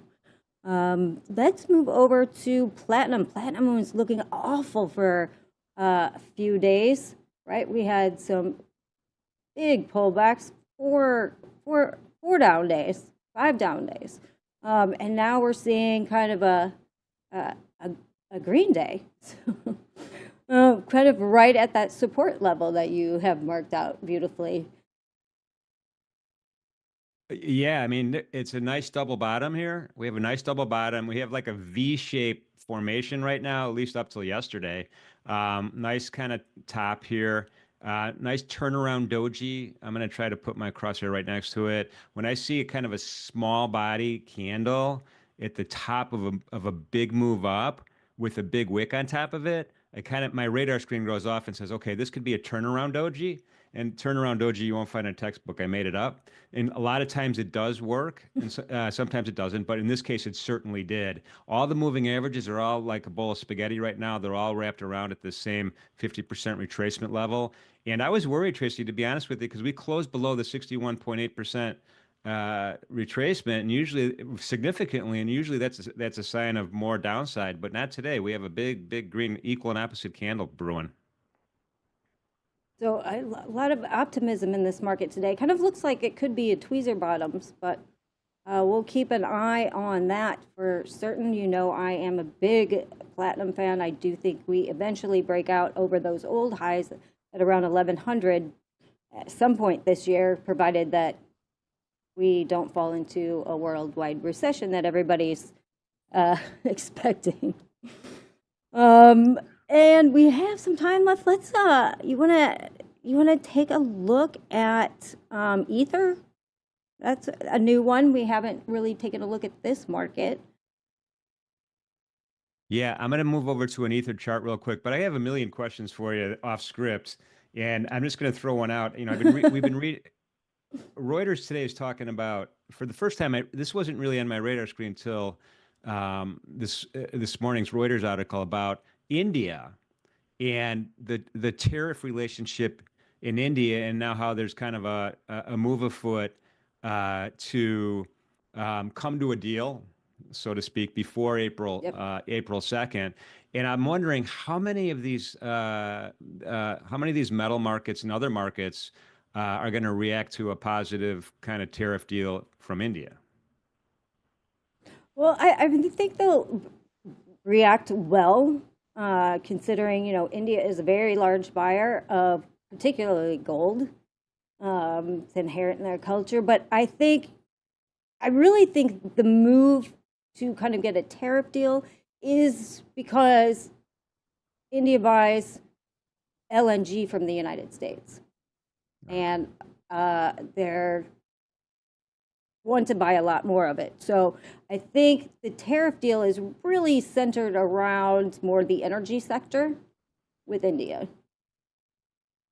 Got it. Yeah, that was my question. I appreciate the answer. That's a great answer. Let's shoot over to Ether really quick. We got plenty of time. This is the Ether daily candle chart on the screen. So yeah, we've seen Ether's been underperforming Bitcoin for a while now.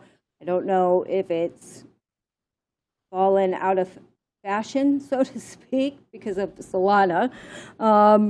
But this chart looks definitely weaker than the Bitcoin chart. What are your thoughts on this?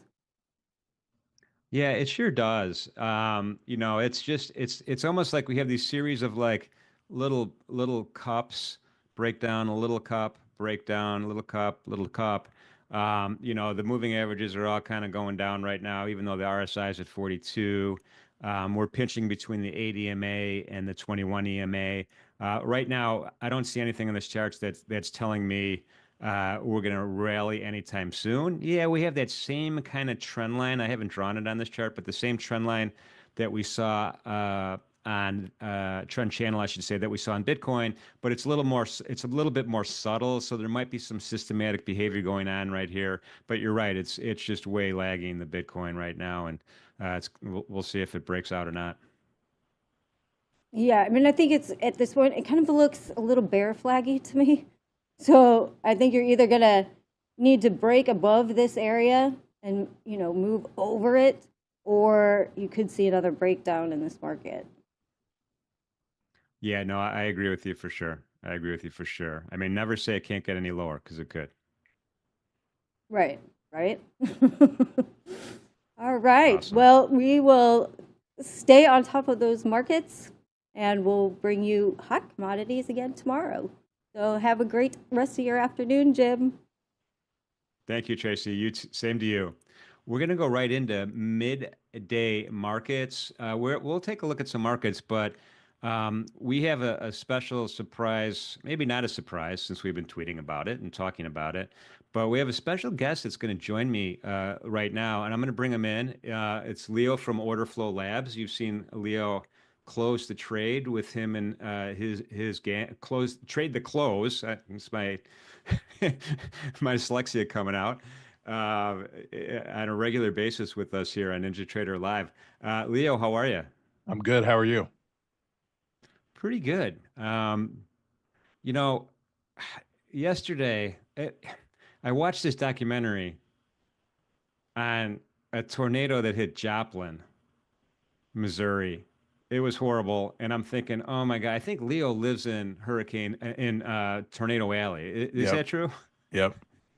Actually, I've chased the world's largest tornado recorded in history. What? Why? It's something that, being from Oklahoma, that you get into. And I just had a friend that was big time into meteorology. And so he actually has a business that is in the industry.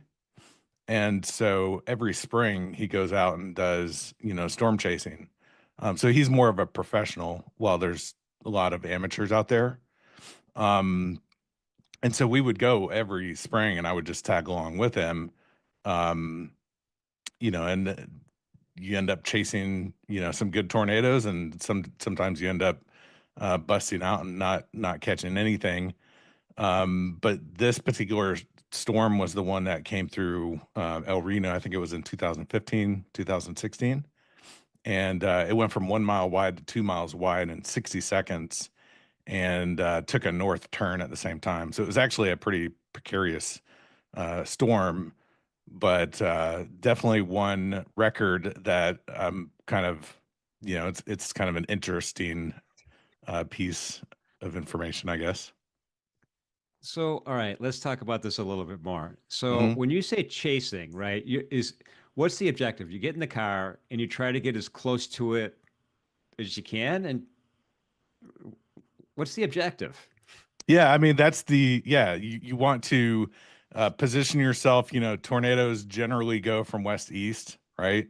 And so you want to position yourself kind of on the north side of the rotation, or the rotating supercell, and be as close to where that particular where the potential for touchdown is, and then chase it as it progresses along whatever path it's going to take. Wow. It's incredibly thrilling.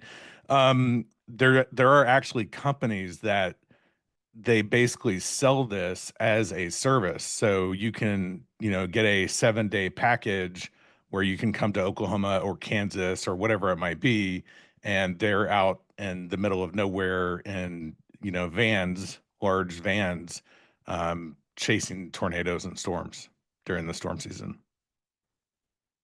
I wonder what their liability insurance is for that business. That's a great question. Wow. Well, you're brave. So you've actually seen them though. You've actually chased one successfully, and you got videos and pictures of them. Yeah, there's actually there's a YouTube video from that tornado that has footage, that I recorded. There were three of us, in the particular chase in that day.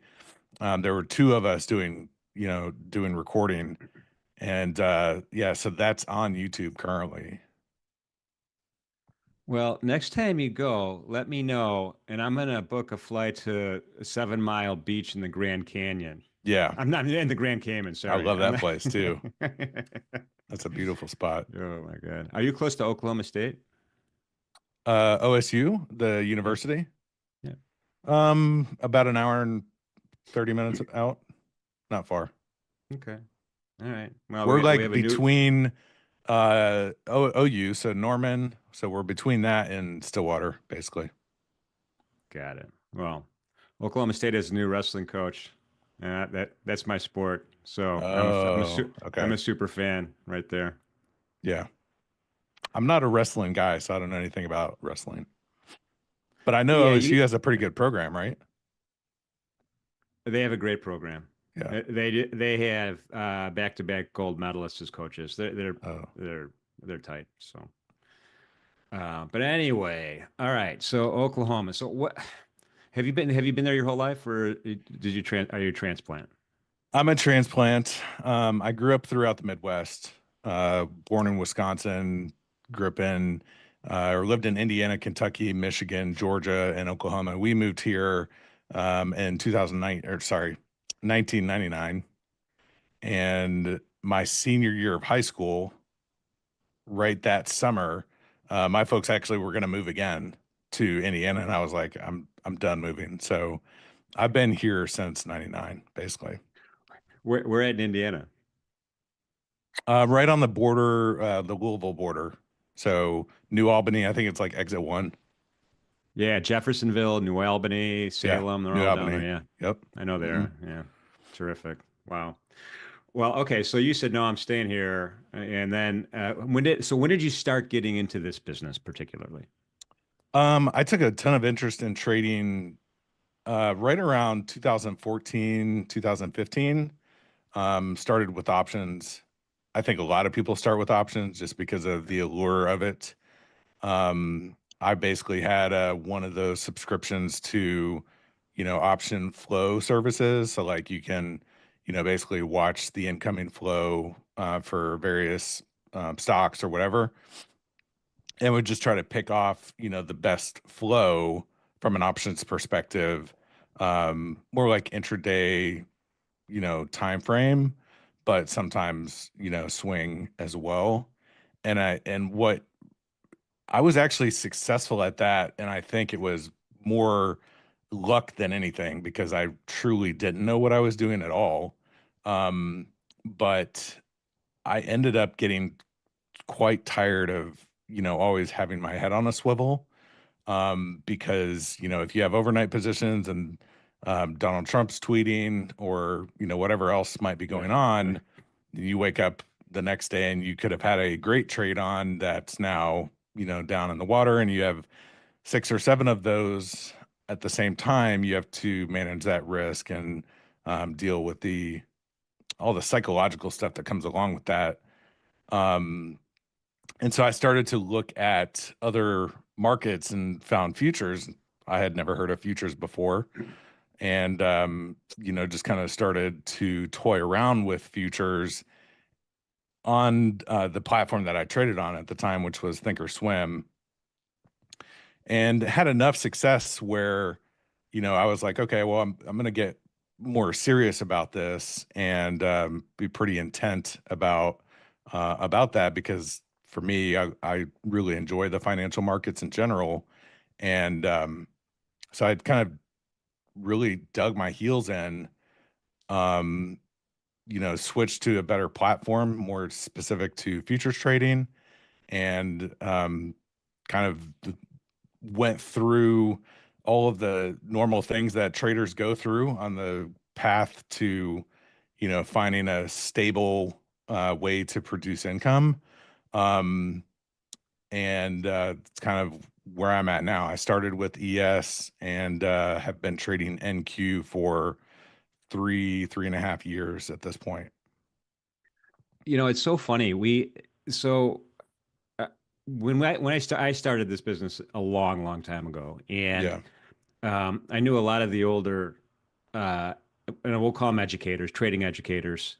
And it seems to me at some point in 2000s, they all transferred over to options, right? They started teaching. They wanted to get in the options teaching business, maybe because they thought there's more, more the target market was bigger. I don't know, but now it's like there's this whole new generation of younger folks that are doing the exact opposite, like you just described, starting in options, moving over to futures, and I think that speaks a lot about the futures markets in general. That Right. that you guys are young and smart, and boom, you're coming here instead of going there. Yeah, and I think it's a great place because you don't have to worry about pattern day trading rules. You can start with a relatively small account. You have micros. You don't have to worry about all the math with the Greeks, and you can learn more of the fundamentals of trading, of the actual business of trading, and the opportunities once you kind of understand and get your fundamentals down. They're pretty good in the futures market, I would say. Yeah, not to mention you can see the order book. I mean, Well, you can't really see it in options. yeah, I mean, that's the great thing about futures is that every order is done on the same exchange, for the most part. Right, right, right. And so at a certain point, though, you picked up this whole order flow, volume profile, charts based on volume kind of strategy. What, was that from day one, or did you go through did you originally go through the typical, well, let's take a look at a 30-minute candle and go through that process first, or no? Well, I was lucky enough to kind of meet the right people when I got involved and, pointed me in the right direction of reading books, market profile books to start. So that building my foundational, education was auction market theory, market profile, and a lot of that bleeds into order flow, right? And so then it's volume profile, and then it's, learning to read the order book, the DOM, the time and sales, and then everything that kind of goes along with that. Those two worlds, mesh really well together. We heard Merritt talking about the market profile versus the volume profile and some of the levels that you can derive and some of the information you can get from that. A lot of that bleeds over to using the order flow from those areas, or at that time to generate trade ideas. Yeah, no, that's awesome to see. I was a clerk my first job was a clerk at the Board of Trade, early 80s. And we didn't have computers or anything like that. But market profile became a thing. So one of our jobs was with a piece of paper and a pencil, like literally writing down, A period, Yeah, A period, A right. period. Then you got to wait a half hour. B period, B period, B period, all day long. That was one of my first jobs. Now it's just amazing. It's on the screen. Right. Yeah, and everything's automated too. So you can mark out, single prints automatically and have more awareness. And so that allows you just to focus on what's happening in real time. Yeah, it's great. My boss would hit me in the back of the head saying, "Yeah, traded 06s, put a B there. What are you doing?" I love the Anyway. pit stories, man. It's incredible. Um, hearing about some of the stuff that went on during that time period. Yeah, no, it really was. It was a different world, but we're in a better place. We're in a better place for it. So, all right, let's continue with your story. So now you've got your methodology, and you're building your brand yourself, your team, right? So you have all these other folks with you at this point. How did that all kind of come about? By mistake. I mean, we found, just on the internet, you run into people and you get into, private DM conversations and you start talking about things and sharing, hey, this is how I'm looking at it. This is how I'm looking at it. And then over time, um, if like we developed pretty good relationships to, start sharing, some information back and forth, right? And so what happened is we wanted some things developed for us from, just for code on our trading platform, right? There's four of us from Order Flow Labs, and that's myself, Book of Job, Capture Theta, and then Corey, and Corey is our developer. So we all kind of found each other not on purpose, but just by mistake, just throughout various, trading groups or discords or whatever it might be, and kind of got to know each other. Corey's a great developer. And, we wanted some things developed for us. And so Corey did that. And all of a sudden it was like, we have some, the tools that we're building are for ourselves, right? And so we took basically those tools and created, Order Flow Labs, which are tools that we use day to day for our own trading that basically take information from order flow and automate a ton of processes that a trader might do on a day-to-day basis, such as, drawing out, every MGI, right? Market generated information on daily, weekly, monthly timeframes, automatically plotting out balance areas, volume profiles, delta profiles.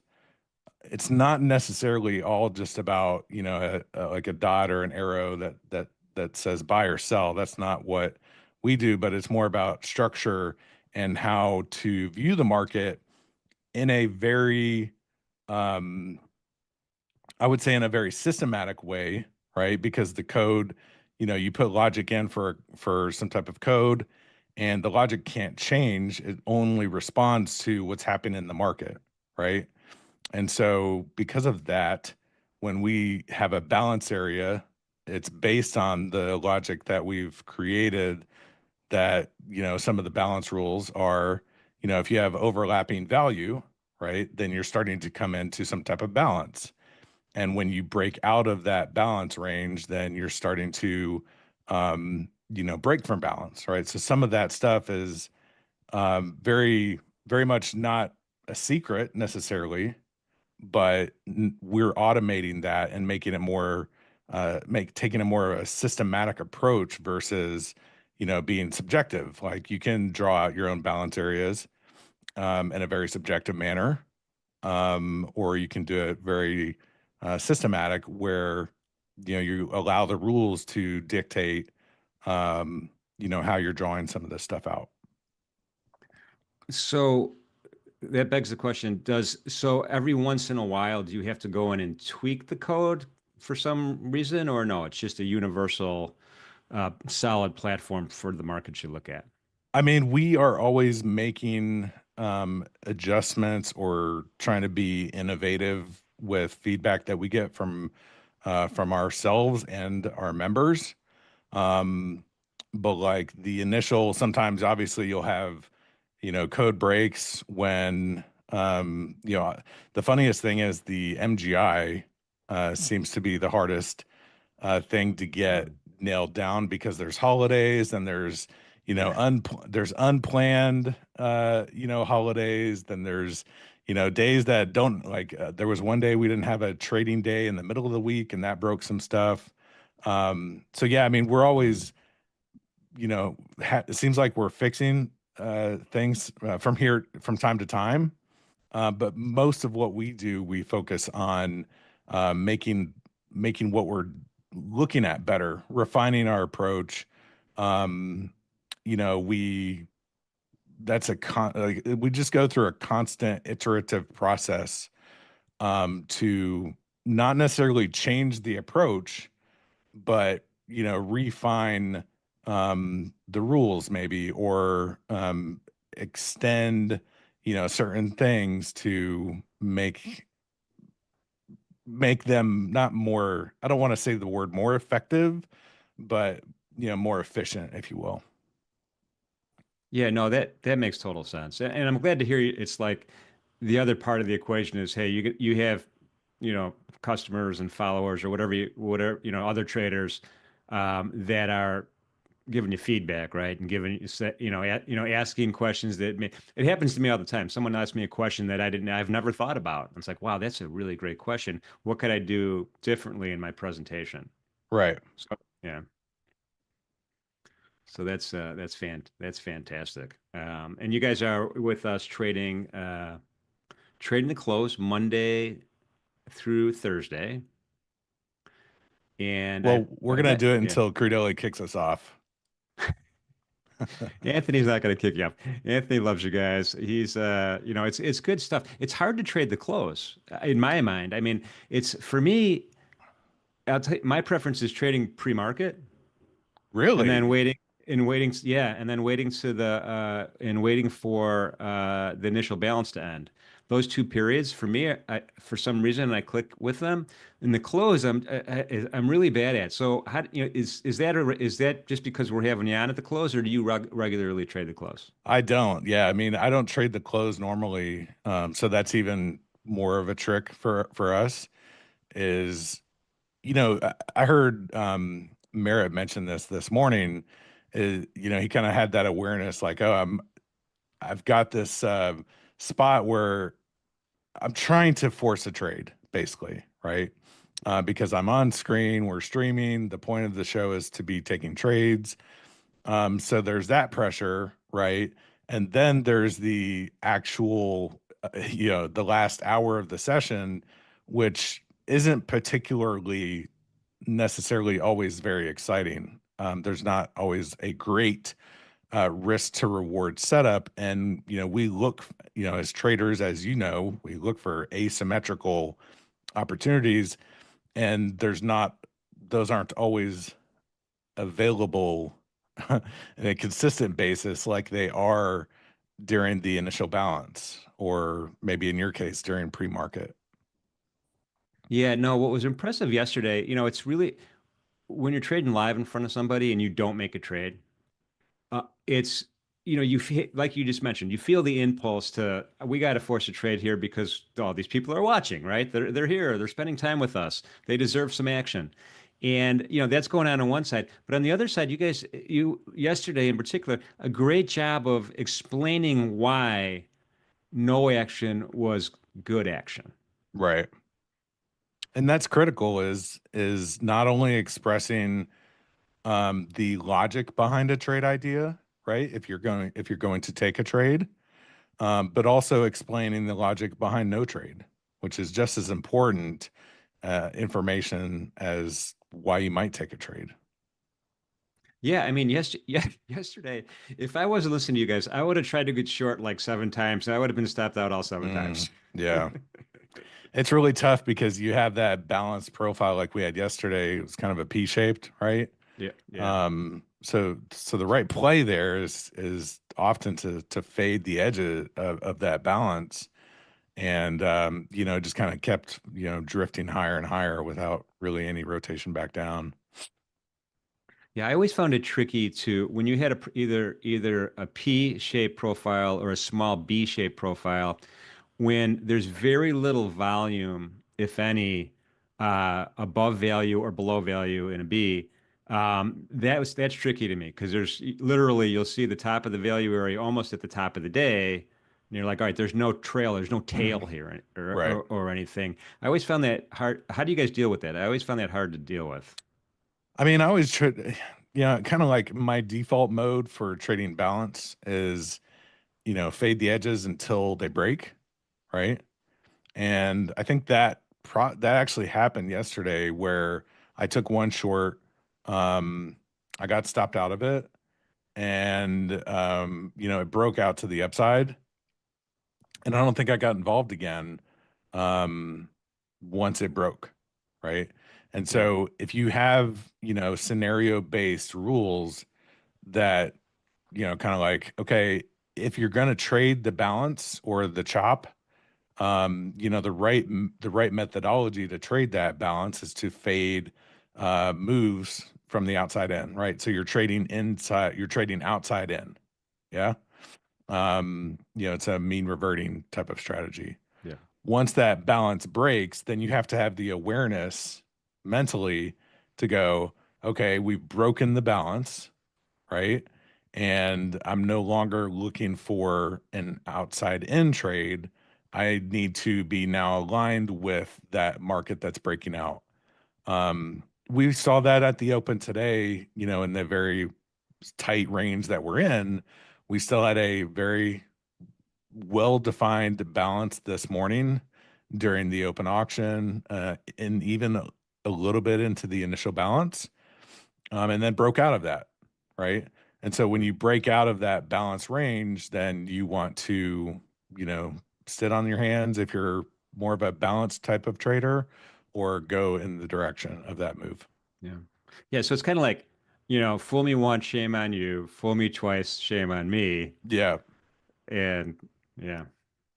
Or in Yeah. George Bush's terms, if you fool me once, you can't fool me again. Oh my goodness. That's going back a little bit. It's going back a little bit. Oh, what a Classic. character that guy was. Yeah. Anyway. Okay, so let me ask you this though. So now we kind of know, and folks, come at 2:30 to 4 Monday through Thursday to see these guys in action, and you'll learn more and more about the methodology. But do you take a step back and look and think about like bigger levels? Like as an example, we were talking Deli was talking this morning about just to use the example of the E-mini S&P. Are the lows for the day in? And so are they in or do you not care? The lows for not the year rather, not the day. Like the swing lows on a higher time frame. Yeah. Yeah, I don't necessarily care that much. I take some of that information into context from the higher time frame and try to apply that mental model into my pre-morning planning and my general thought process. I think it's good to be aware that, we've had a 10% correction, and following that correction, we traded sideways for a week. And now we're trying to break out of last week's range, right? If you put it into context like that, then you can be aware to go, all right, it's we're bullish right now in a larger time frame bearish environment until proven otherwise. And so with that in mind, you would look for short-term bullish trend that we're seeing right now, just in the tape and these moves, but then be aware that you have some higher time frame areas that could be resistance, and to not fight those resistance spots, trying to force, more bullish activity in your trading. And so having that context is incredibly important, and that awareness as a trader to be important, because you want to trade generally where the strength of the market is moving, right? And so that it's incredibly important to be aware of it, but is it a good low? Is it going to hold? I don't care. We can, my average trade time is between I would say 5 to 8 minutes. So for me, if the long time frame low is or isn't important, but it is important that I'm aware of that context. Yeah, so 5 to 8 minutes is that's a sweet spot. I'm similar in my thought process there with that. Sometimes I'll go longer than that, only because I'm older and I don't like to click the mouse as much. But but that's a sweet time period because it gives you the ability to take a little out of the middle. Right. And buying bottoms and selling tops every once in a while, blind squirrel gets an acorn, but it's really, really rough. Yeah. And that depends on what time frame you're on, right? Yeah. Usually if you're buying into a down rotation, that's part of a higher move. It is still kind of buying a bottom or, selling a top, but to your point, like I totally get what you're saying. And I think the more you realize that it's their playground we're in, not yours, not ours. We're just here and trying to pick up, from the coattails of the bigger fellows. Yeah, so explain too, like every once in a while you guys will identify like a big trader, right? Someone hit us with 1,000 lot. How do you identify that? Well, there's two ways to look at it. You can look at the order book, which NinjaTrader has the Super Dom, and that's going to show you limit orders that are placed. So those are, somebody that's marketing and not marketing, but they're marketing an order, right? They're kind of showing the market, hey, I've got 1,000 lots here on the offer. The other way is to look at the transacted volume. So that would be now we've gone from an order that's on the order book to an actual transacted order.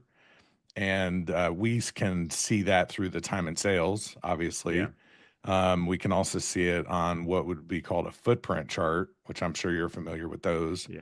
Yeah. And then on the profile, we'll take a volume profile and we'll do the ask minus bid calculation and get the delta and look for large amounts of delta over a given range and try to look for, passive participants like that, that would be otherwise not necessarily available to be seen because maybe they've got some type of order algorithm that is executing. So they're not going to put, 500 orders, right, on the limit bid. They may spread that out over, 10 prices and, trickle in over time.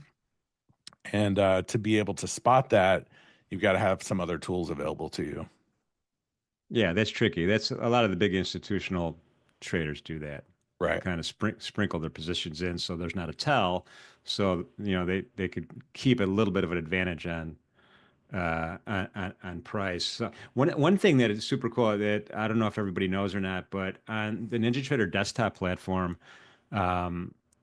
you could filter the time and sales window, right? You could say, Yeah. all right, I only want to see 50 lots or 100 lots or whatever it is. So Right. you're not watching that scroll just go and go and go and go.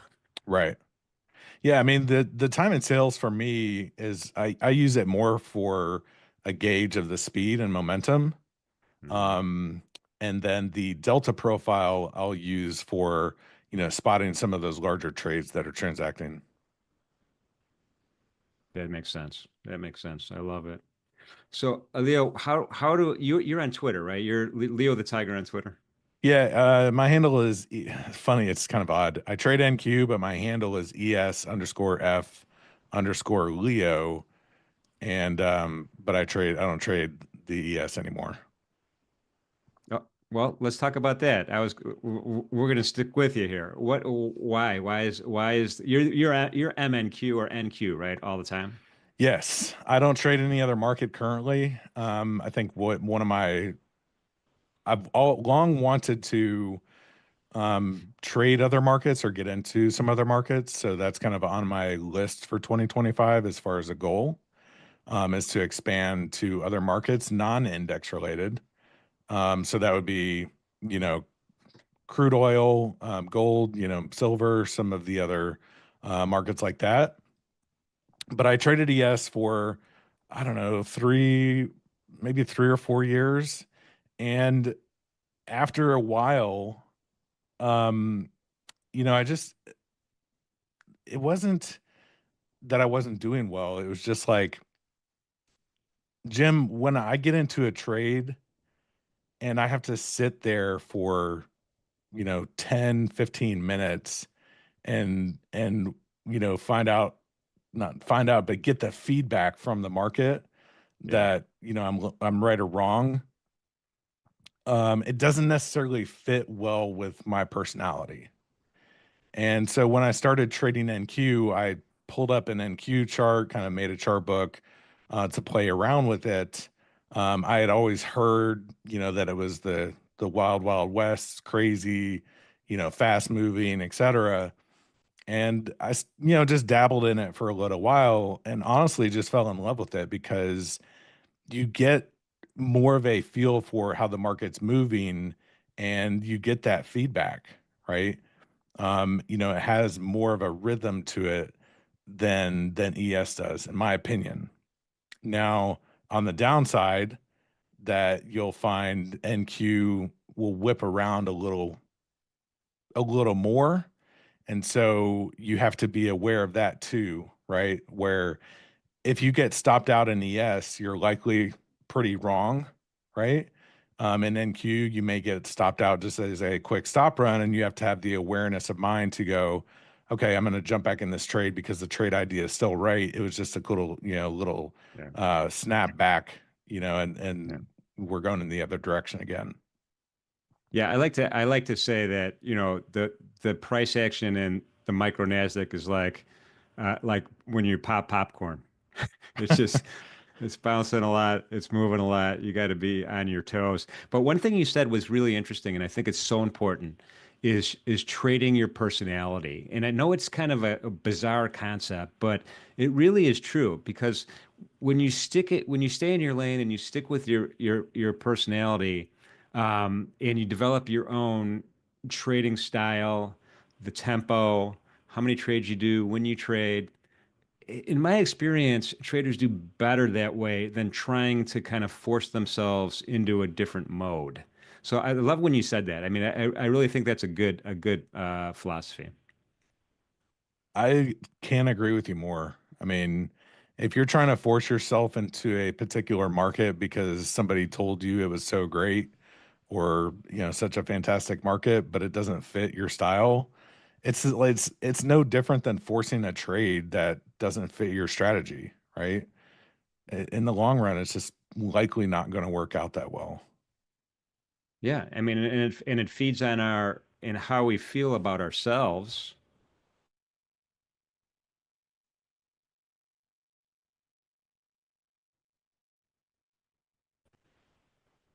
I just lost your audio for a second there. Oh, sorry. We back? Yep. All right, we're good. Okay, so the best way, I'm going to do a wrap up for a second. I'm going to pull up a couple charts, but before I let you go, though, best way to find you is on Twitter. Just type in Leo the Tiger. I know I searched you that way before, and you came right up. Oh, okay, yeah, Leo the Tiger. That's my name or whatever, but I think my handle technically is ES_F_Leo. Okay, But that sounds good. And what is I forget another thing I forgot to ask you? Painting the Tape podcast, is that a regular thing you do or a one-off? So okay, so Painting the Tape was just like an idea that Stowe and myself and another fellow named AJ that we just decided to do, you know, kind of like spur of the moment. And it was really just a short-term project that is now basically done, where we just wanted to, you know, get on and talk about some getting more into the weeds of trading strategy, right? How do you execute a trade? Some of the stuff we talked about with volume profile or market profile, Delta, some of those things that we talked about really kind of got more into the weeds with, some of the execution layers. And after that, it was just kind of like, well, we don't necessarily have that much more to say. And so we're just going to kind of wrap it up there and leave it out there in the ethos for people to listen to if they want to. Yeah, that's awesome. All right, everybody, follow Leo wherever you can. Amazing stuff. Looking forward to your crew this afternoon at 2:30. I'll be with Thank them as you. well. And thanks for your time today. You spent a lot of time with me. I appreciate you being with us today. Yeah, thanks for having me on. I appreciate it. All right, all right, all right. I'm going to pull up a chart here really quickly here. We got a couple of minutes left. Let's just kind of see what's going on with some of our gamma levels and other fun measures here. So I haven't even the S&P. This is a 30-minute chart, but I have it bridged across 2 days, right? This was yesterday on the left. On the right is today. And the first thing that I wanted to look at, because earlier we were talking about this, is what's the difference or change in the volume profile day to day, right? What has happened? Is the profile the same? Is it different? Is it radically different? And so just kind of looking at yesterday, we had a decent value area. But when I kind of forward over to today, the bottom of the value area today is about the same as the top of the value area yesterday. The point of control from yesterday was at 58.14. And the point of control today is 58.26. So other than stating the obvious, we have a kind of a paradigm shift higher in price. I do want to suggest the following, that as we go out throughout the day, don't discard previous sessions volume profile, because it could provide some areas of interest, particularly yesterday's point of control. And you can see we're kind of selling off right now off of the let's go to today, and we'll just keep this in mind. Yesterday's point of control, 58.15, give or take. Let's kind of open this up again. Remember, point of control is really, in my mind, is price happiness, right? Where the most deals have happened, where the most transactions have happened, and buyers and sellers agreed to that price more times than any other price. When you get to the point of control, it's the biggest histogram bar. So that's another area of interest we don't always talk about on an intraday chart. We had the top of the opening range and the top of the initial balance established at 58.31. We had a break above it, and now we're driving back toward the bottom, which is amazingly close to yesterday's point of control. So we'll see if we get a double break. We'll do a edgeful stat at 2:30 before the order flow labs guys come in, and we'll just see what the odds are of a double break or a single break of the initial balance. And right now it's very possible, right? We have that JAX 1 level that's pretty strong right now. Yeah, we've had 2 candles that have traded that have bodies of candles above it. That's at 58.30. But remember, this is we have another almost 3+ weeks before OPEX again, and there's other stuff going on. So in the options market, so it's important level, but maybe not as important as it was Friday or the day before. But in any event, all the JAX levels are in play. We're trading through them right now. Driving back down, pivots way down here, right? So it's not in play yet. And I would just keep an eye on, and I'm gonna draw a rectangle, as I usually do. The bottom of, just kind of highlight the lows of the day, right? So this was 4 o'clock, 4:30, 5 o'clock, 5:30. The low was set. We haven't breached it yet. I don't expect to, but you never know. We could do that. I think our first step would be a wick below, or certainly a closed body below the low of the opening range and the initial balance, right where my crosshairs is. This 58.12.25. Otherwise, I'm just going to really look at today's volume profile and say, hey, we're value area trading until we're not. And just one last point on that, and I'll draw another rectangle just to say, all right, when's the last time a body of a candle traded in my rectangle, which is, right by JAX 4 and pretty close to the bottom of the value area? Well, it's been a while. We don't have a body there since 7 to 7:30. So, I'm looking at these buyers wicks, and maybe there's going to be another buyers wick right here. So right now, until something changes, until we break out, I'm going to respect that value area on the volume profile. All right, all right. Well, that's it for this morning's stream. I appreciate everybody being here with us. A lot of fun so far. Merritt was awesome, by the way. Today, trade the close 2:30. We're going to 2:30 to 4. So with that said, hopefully we'll see you there. Take care.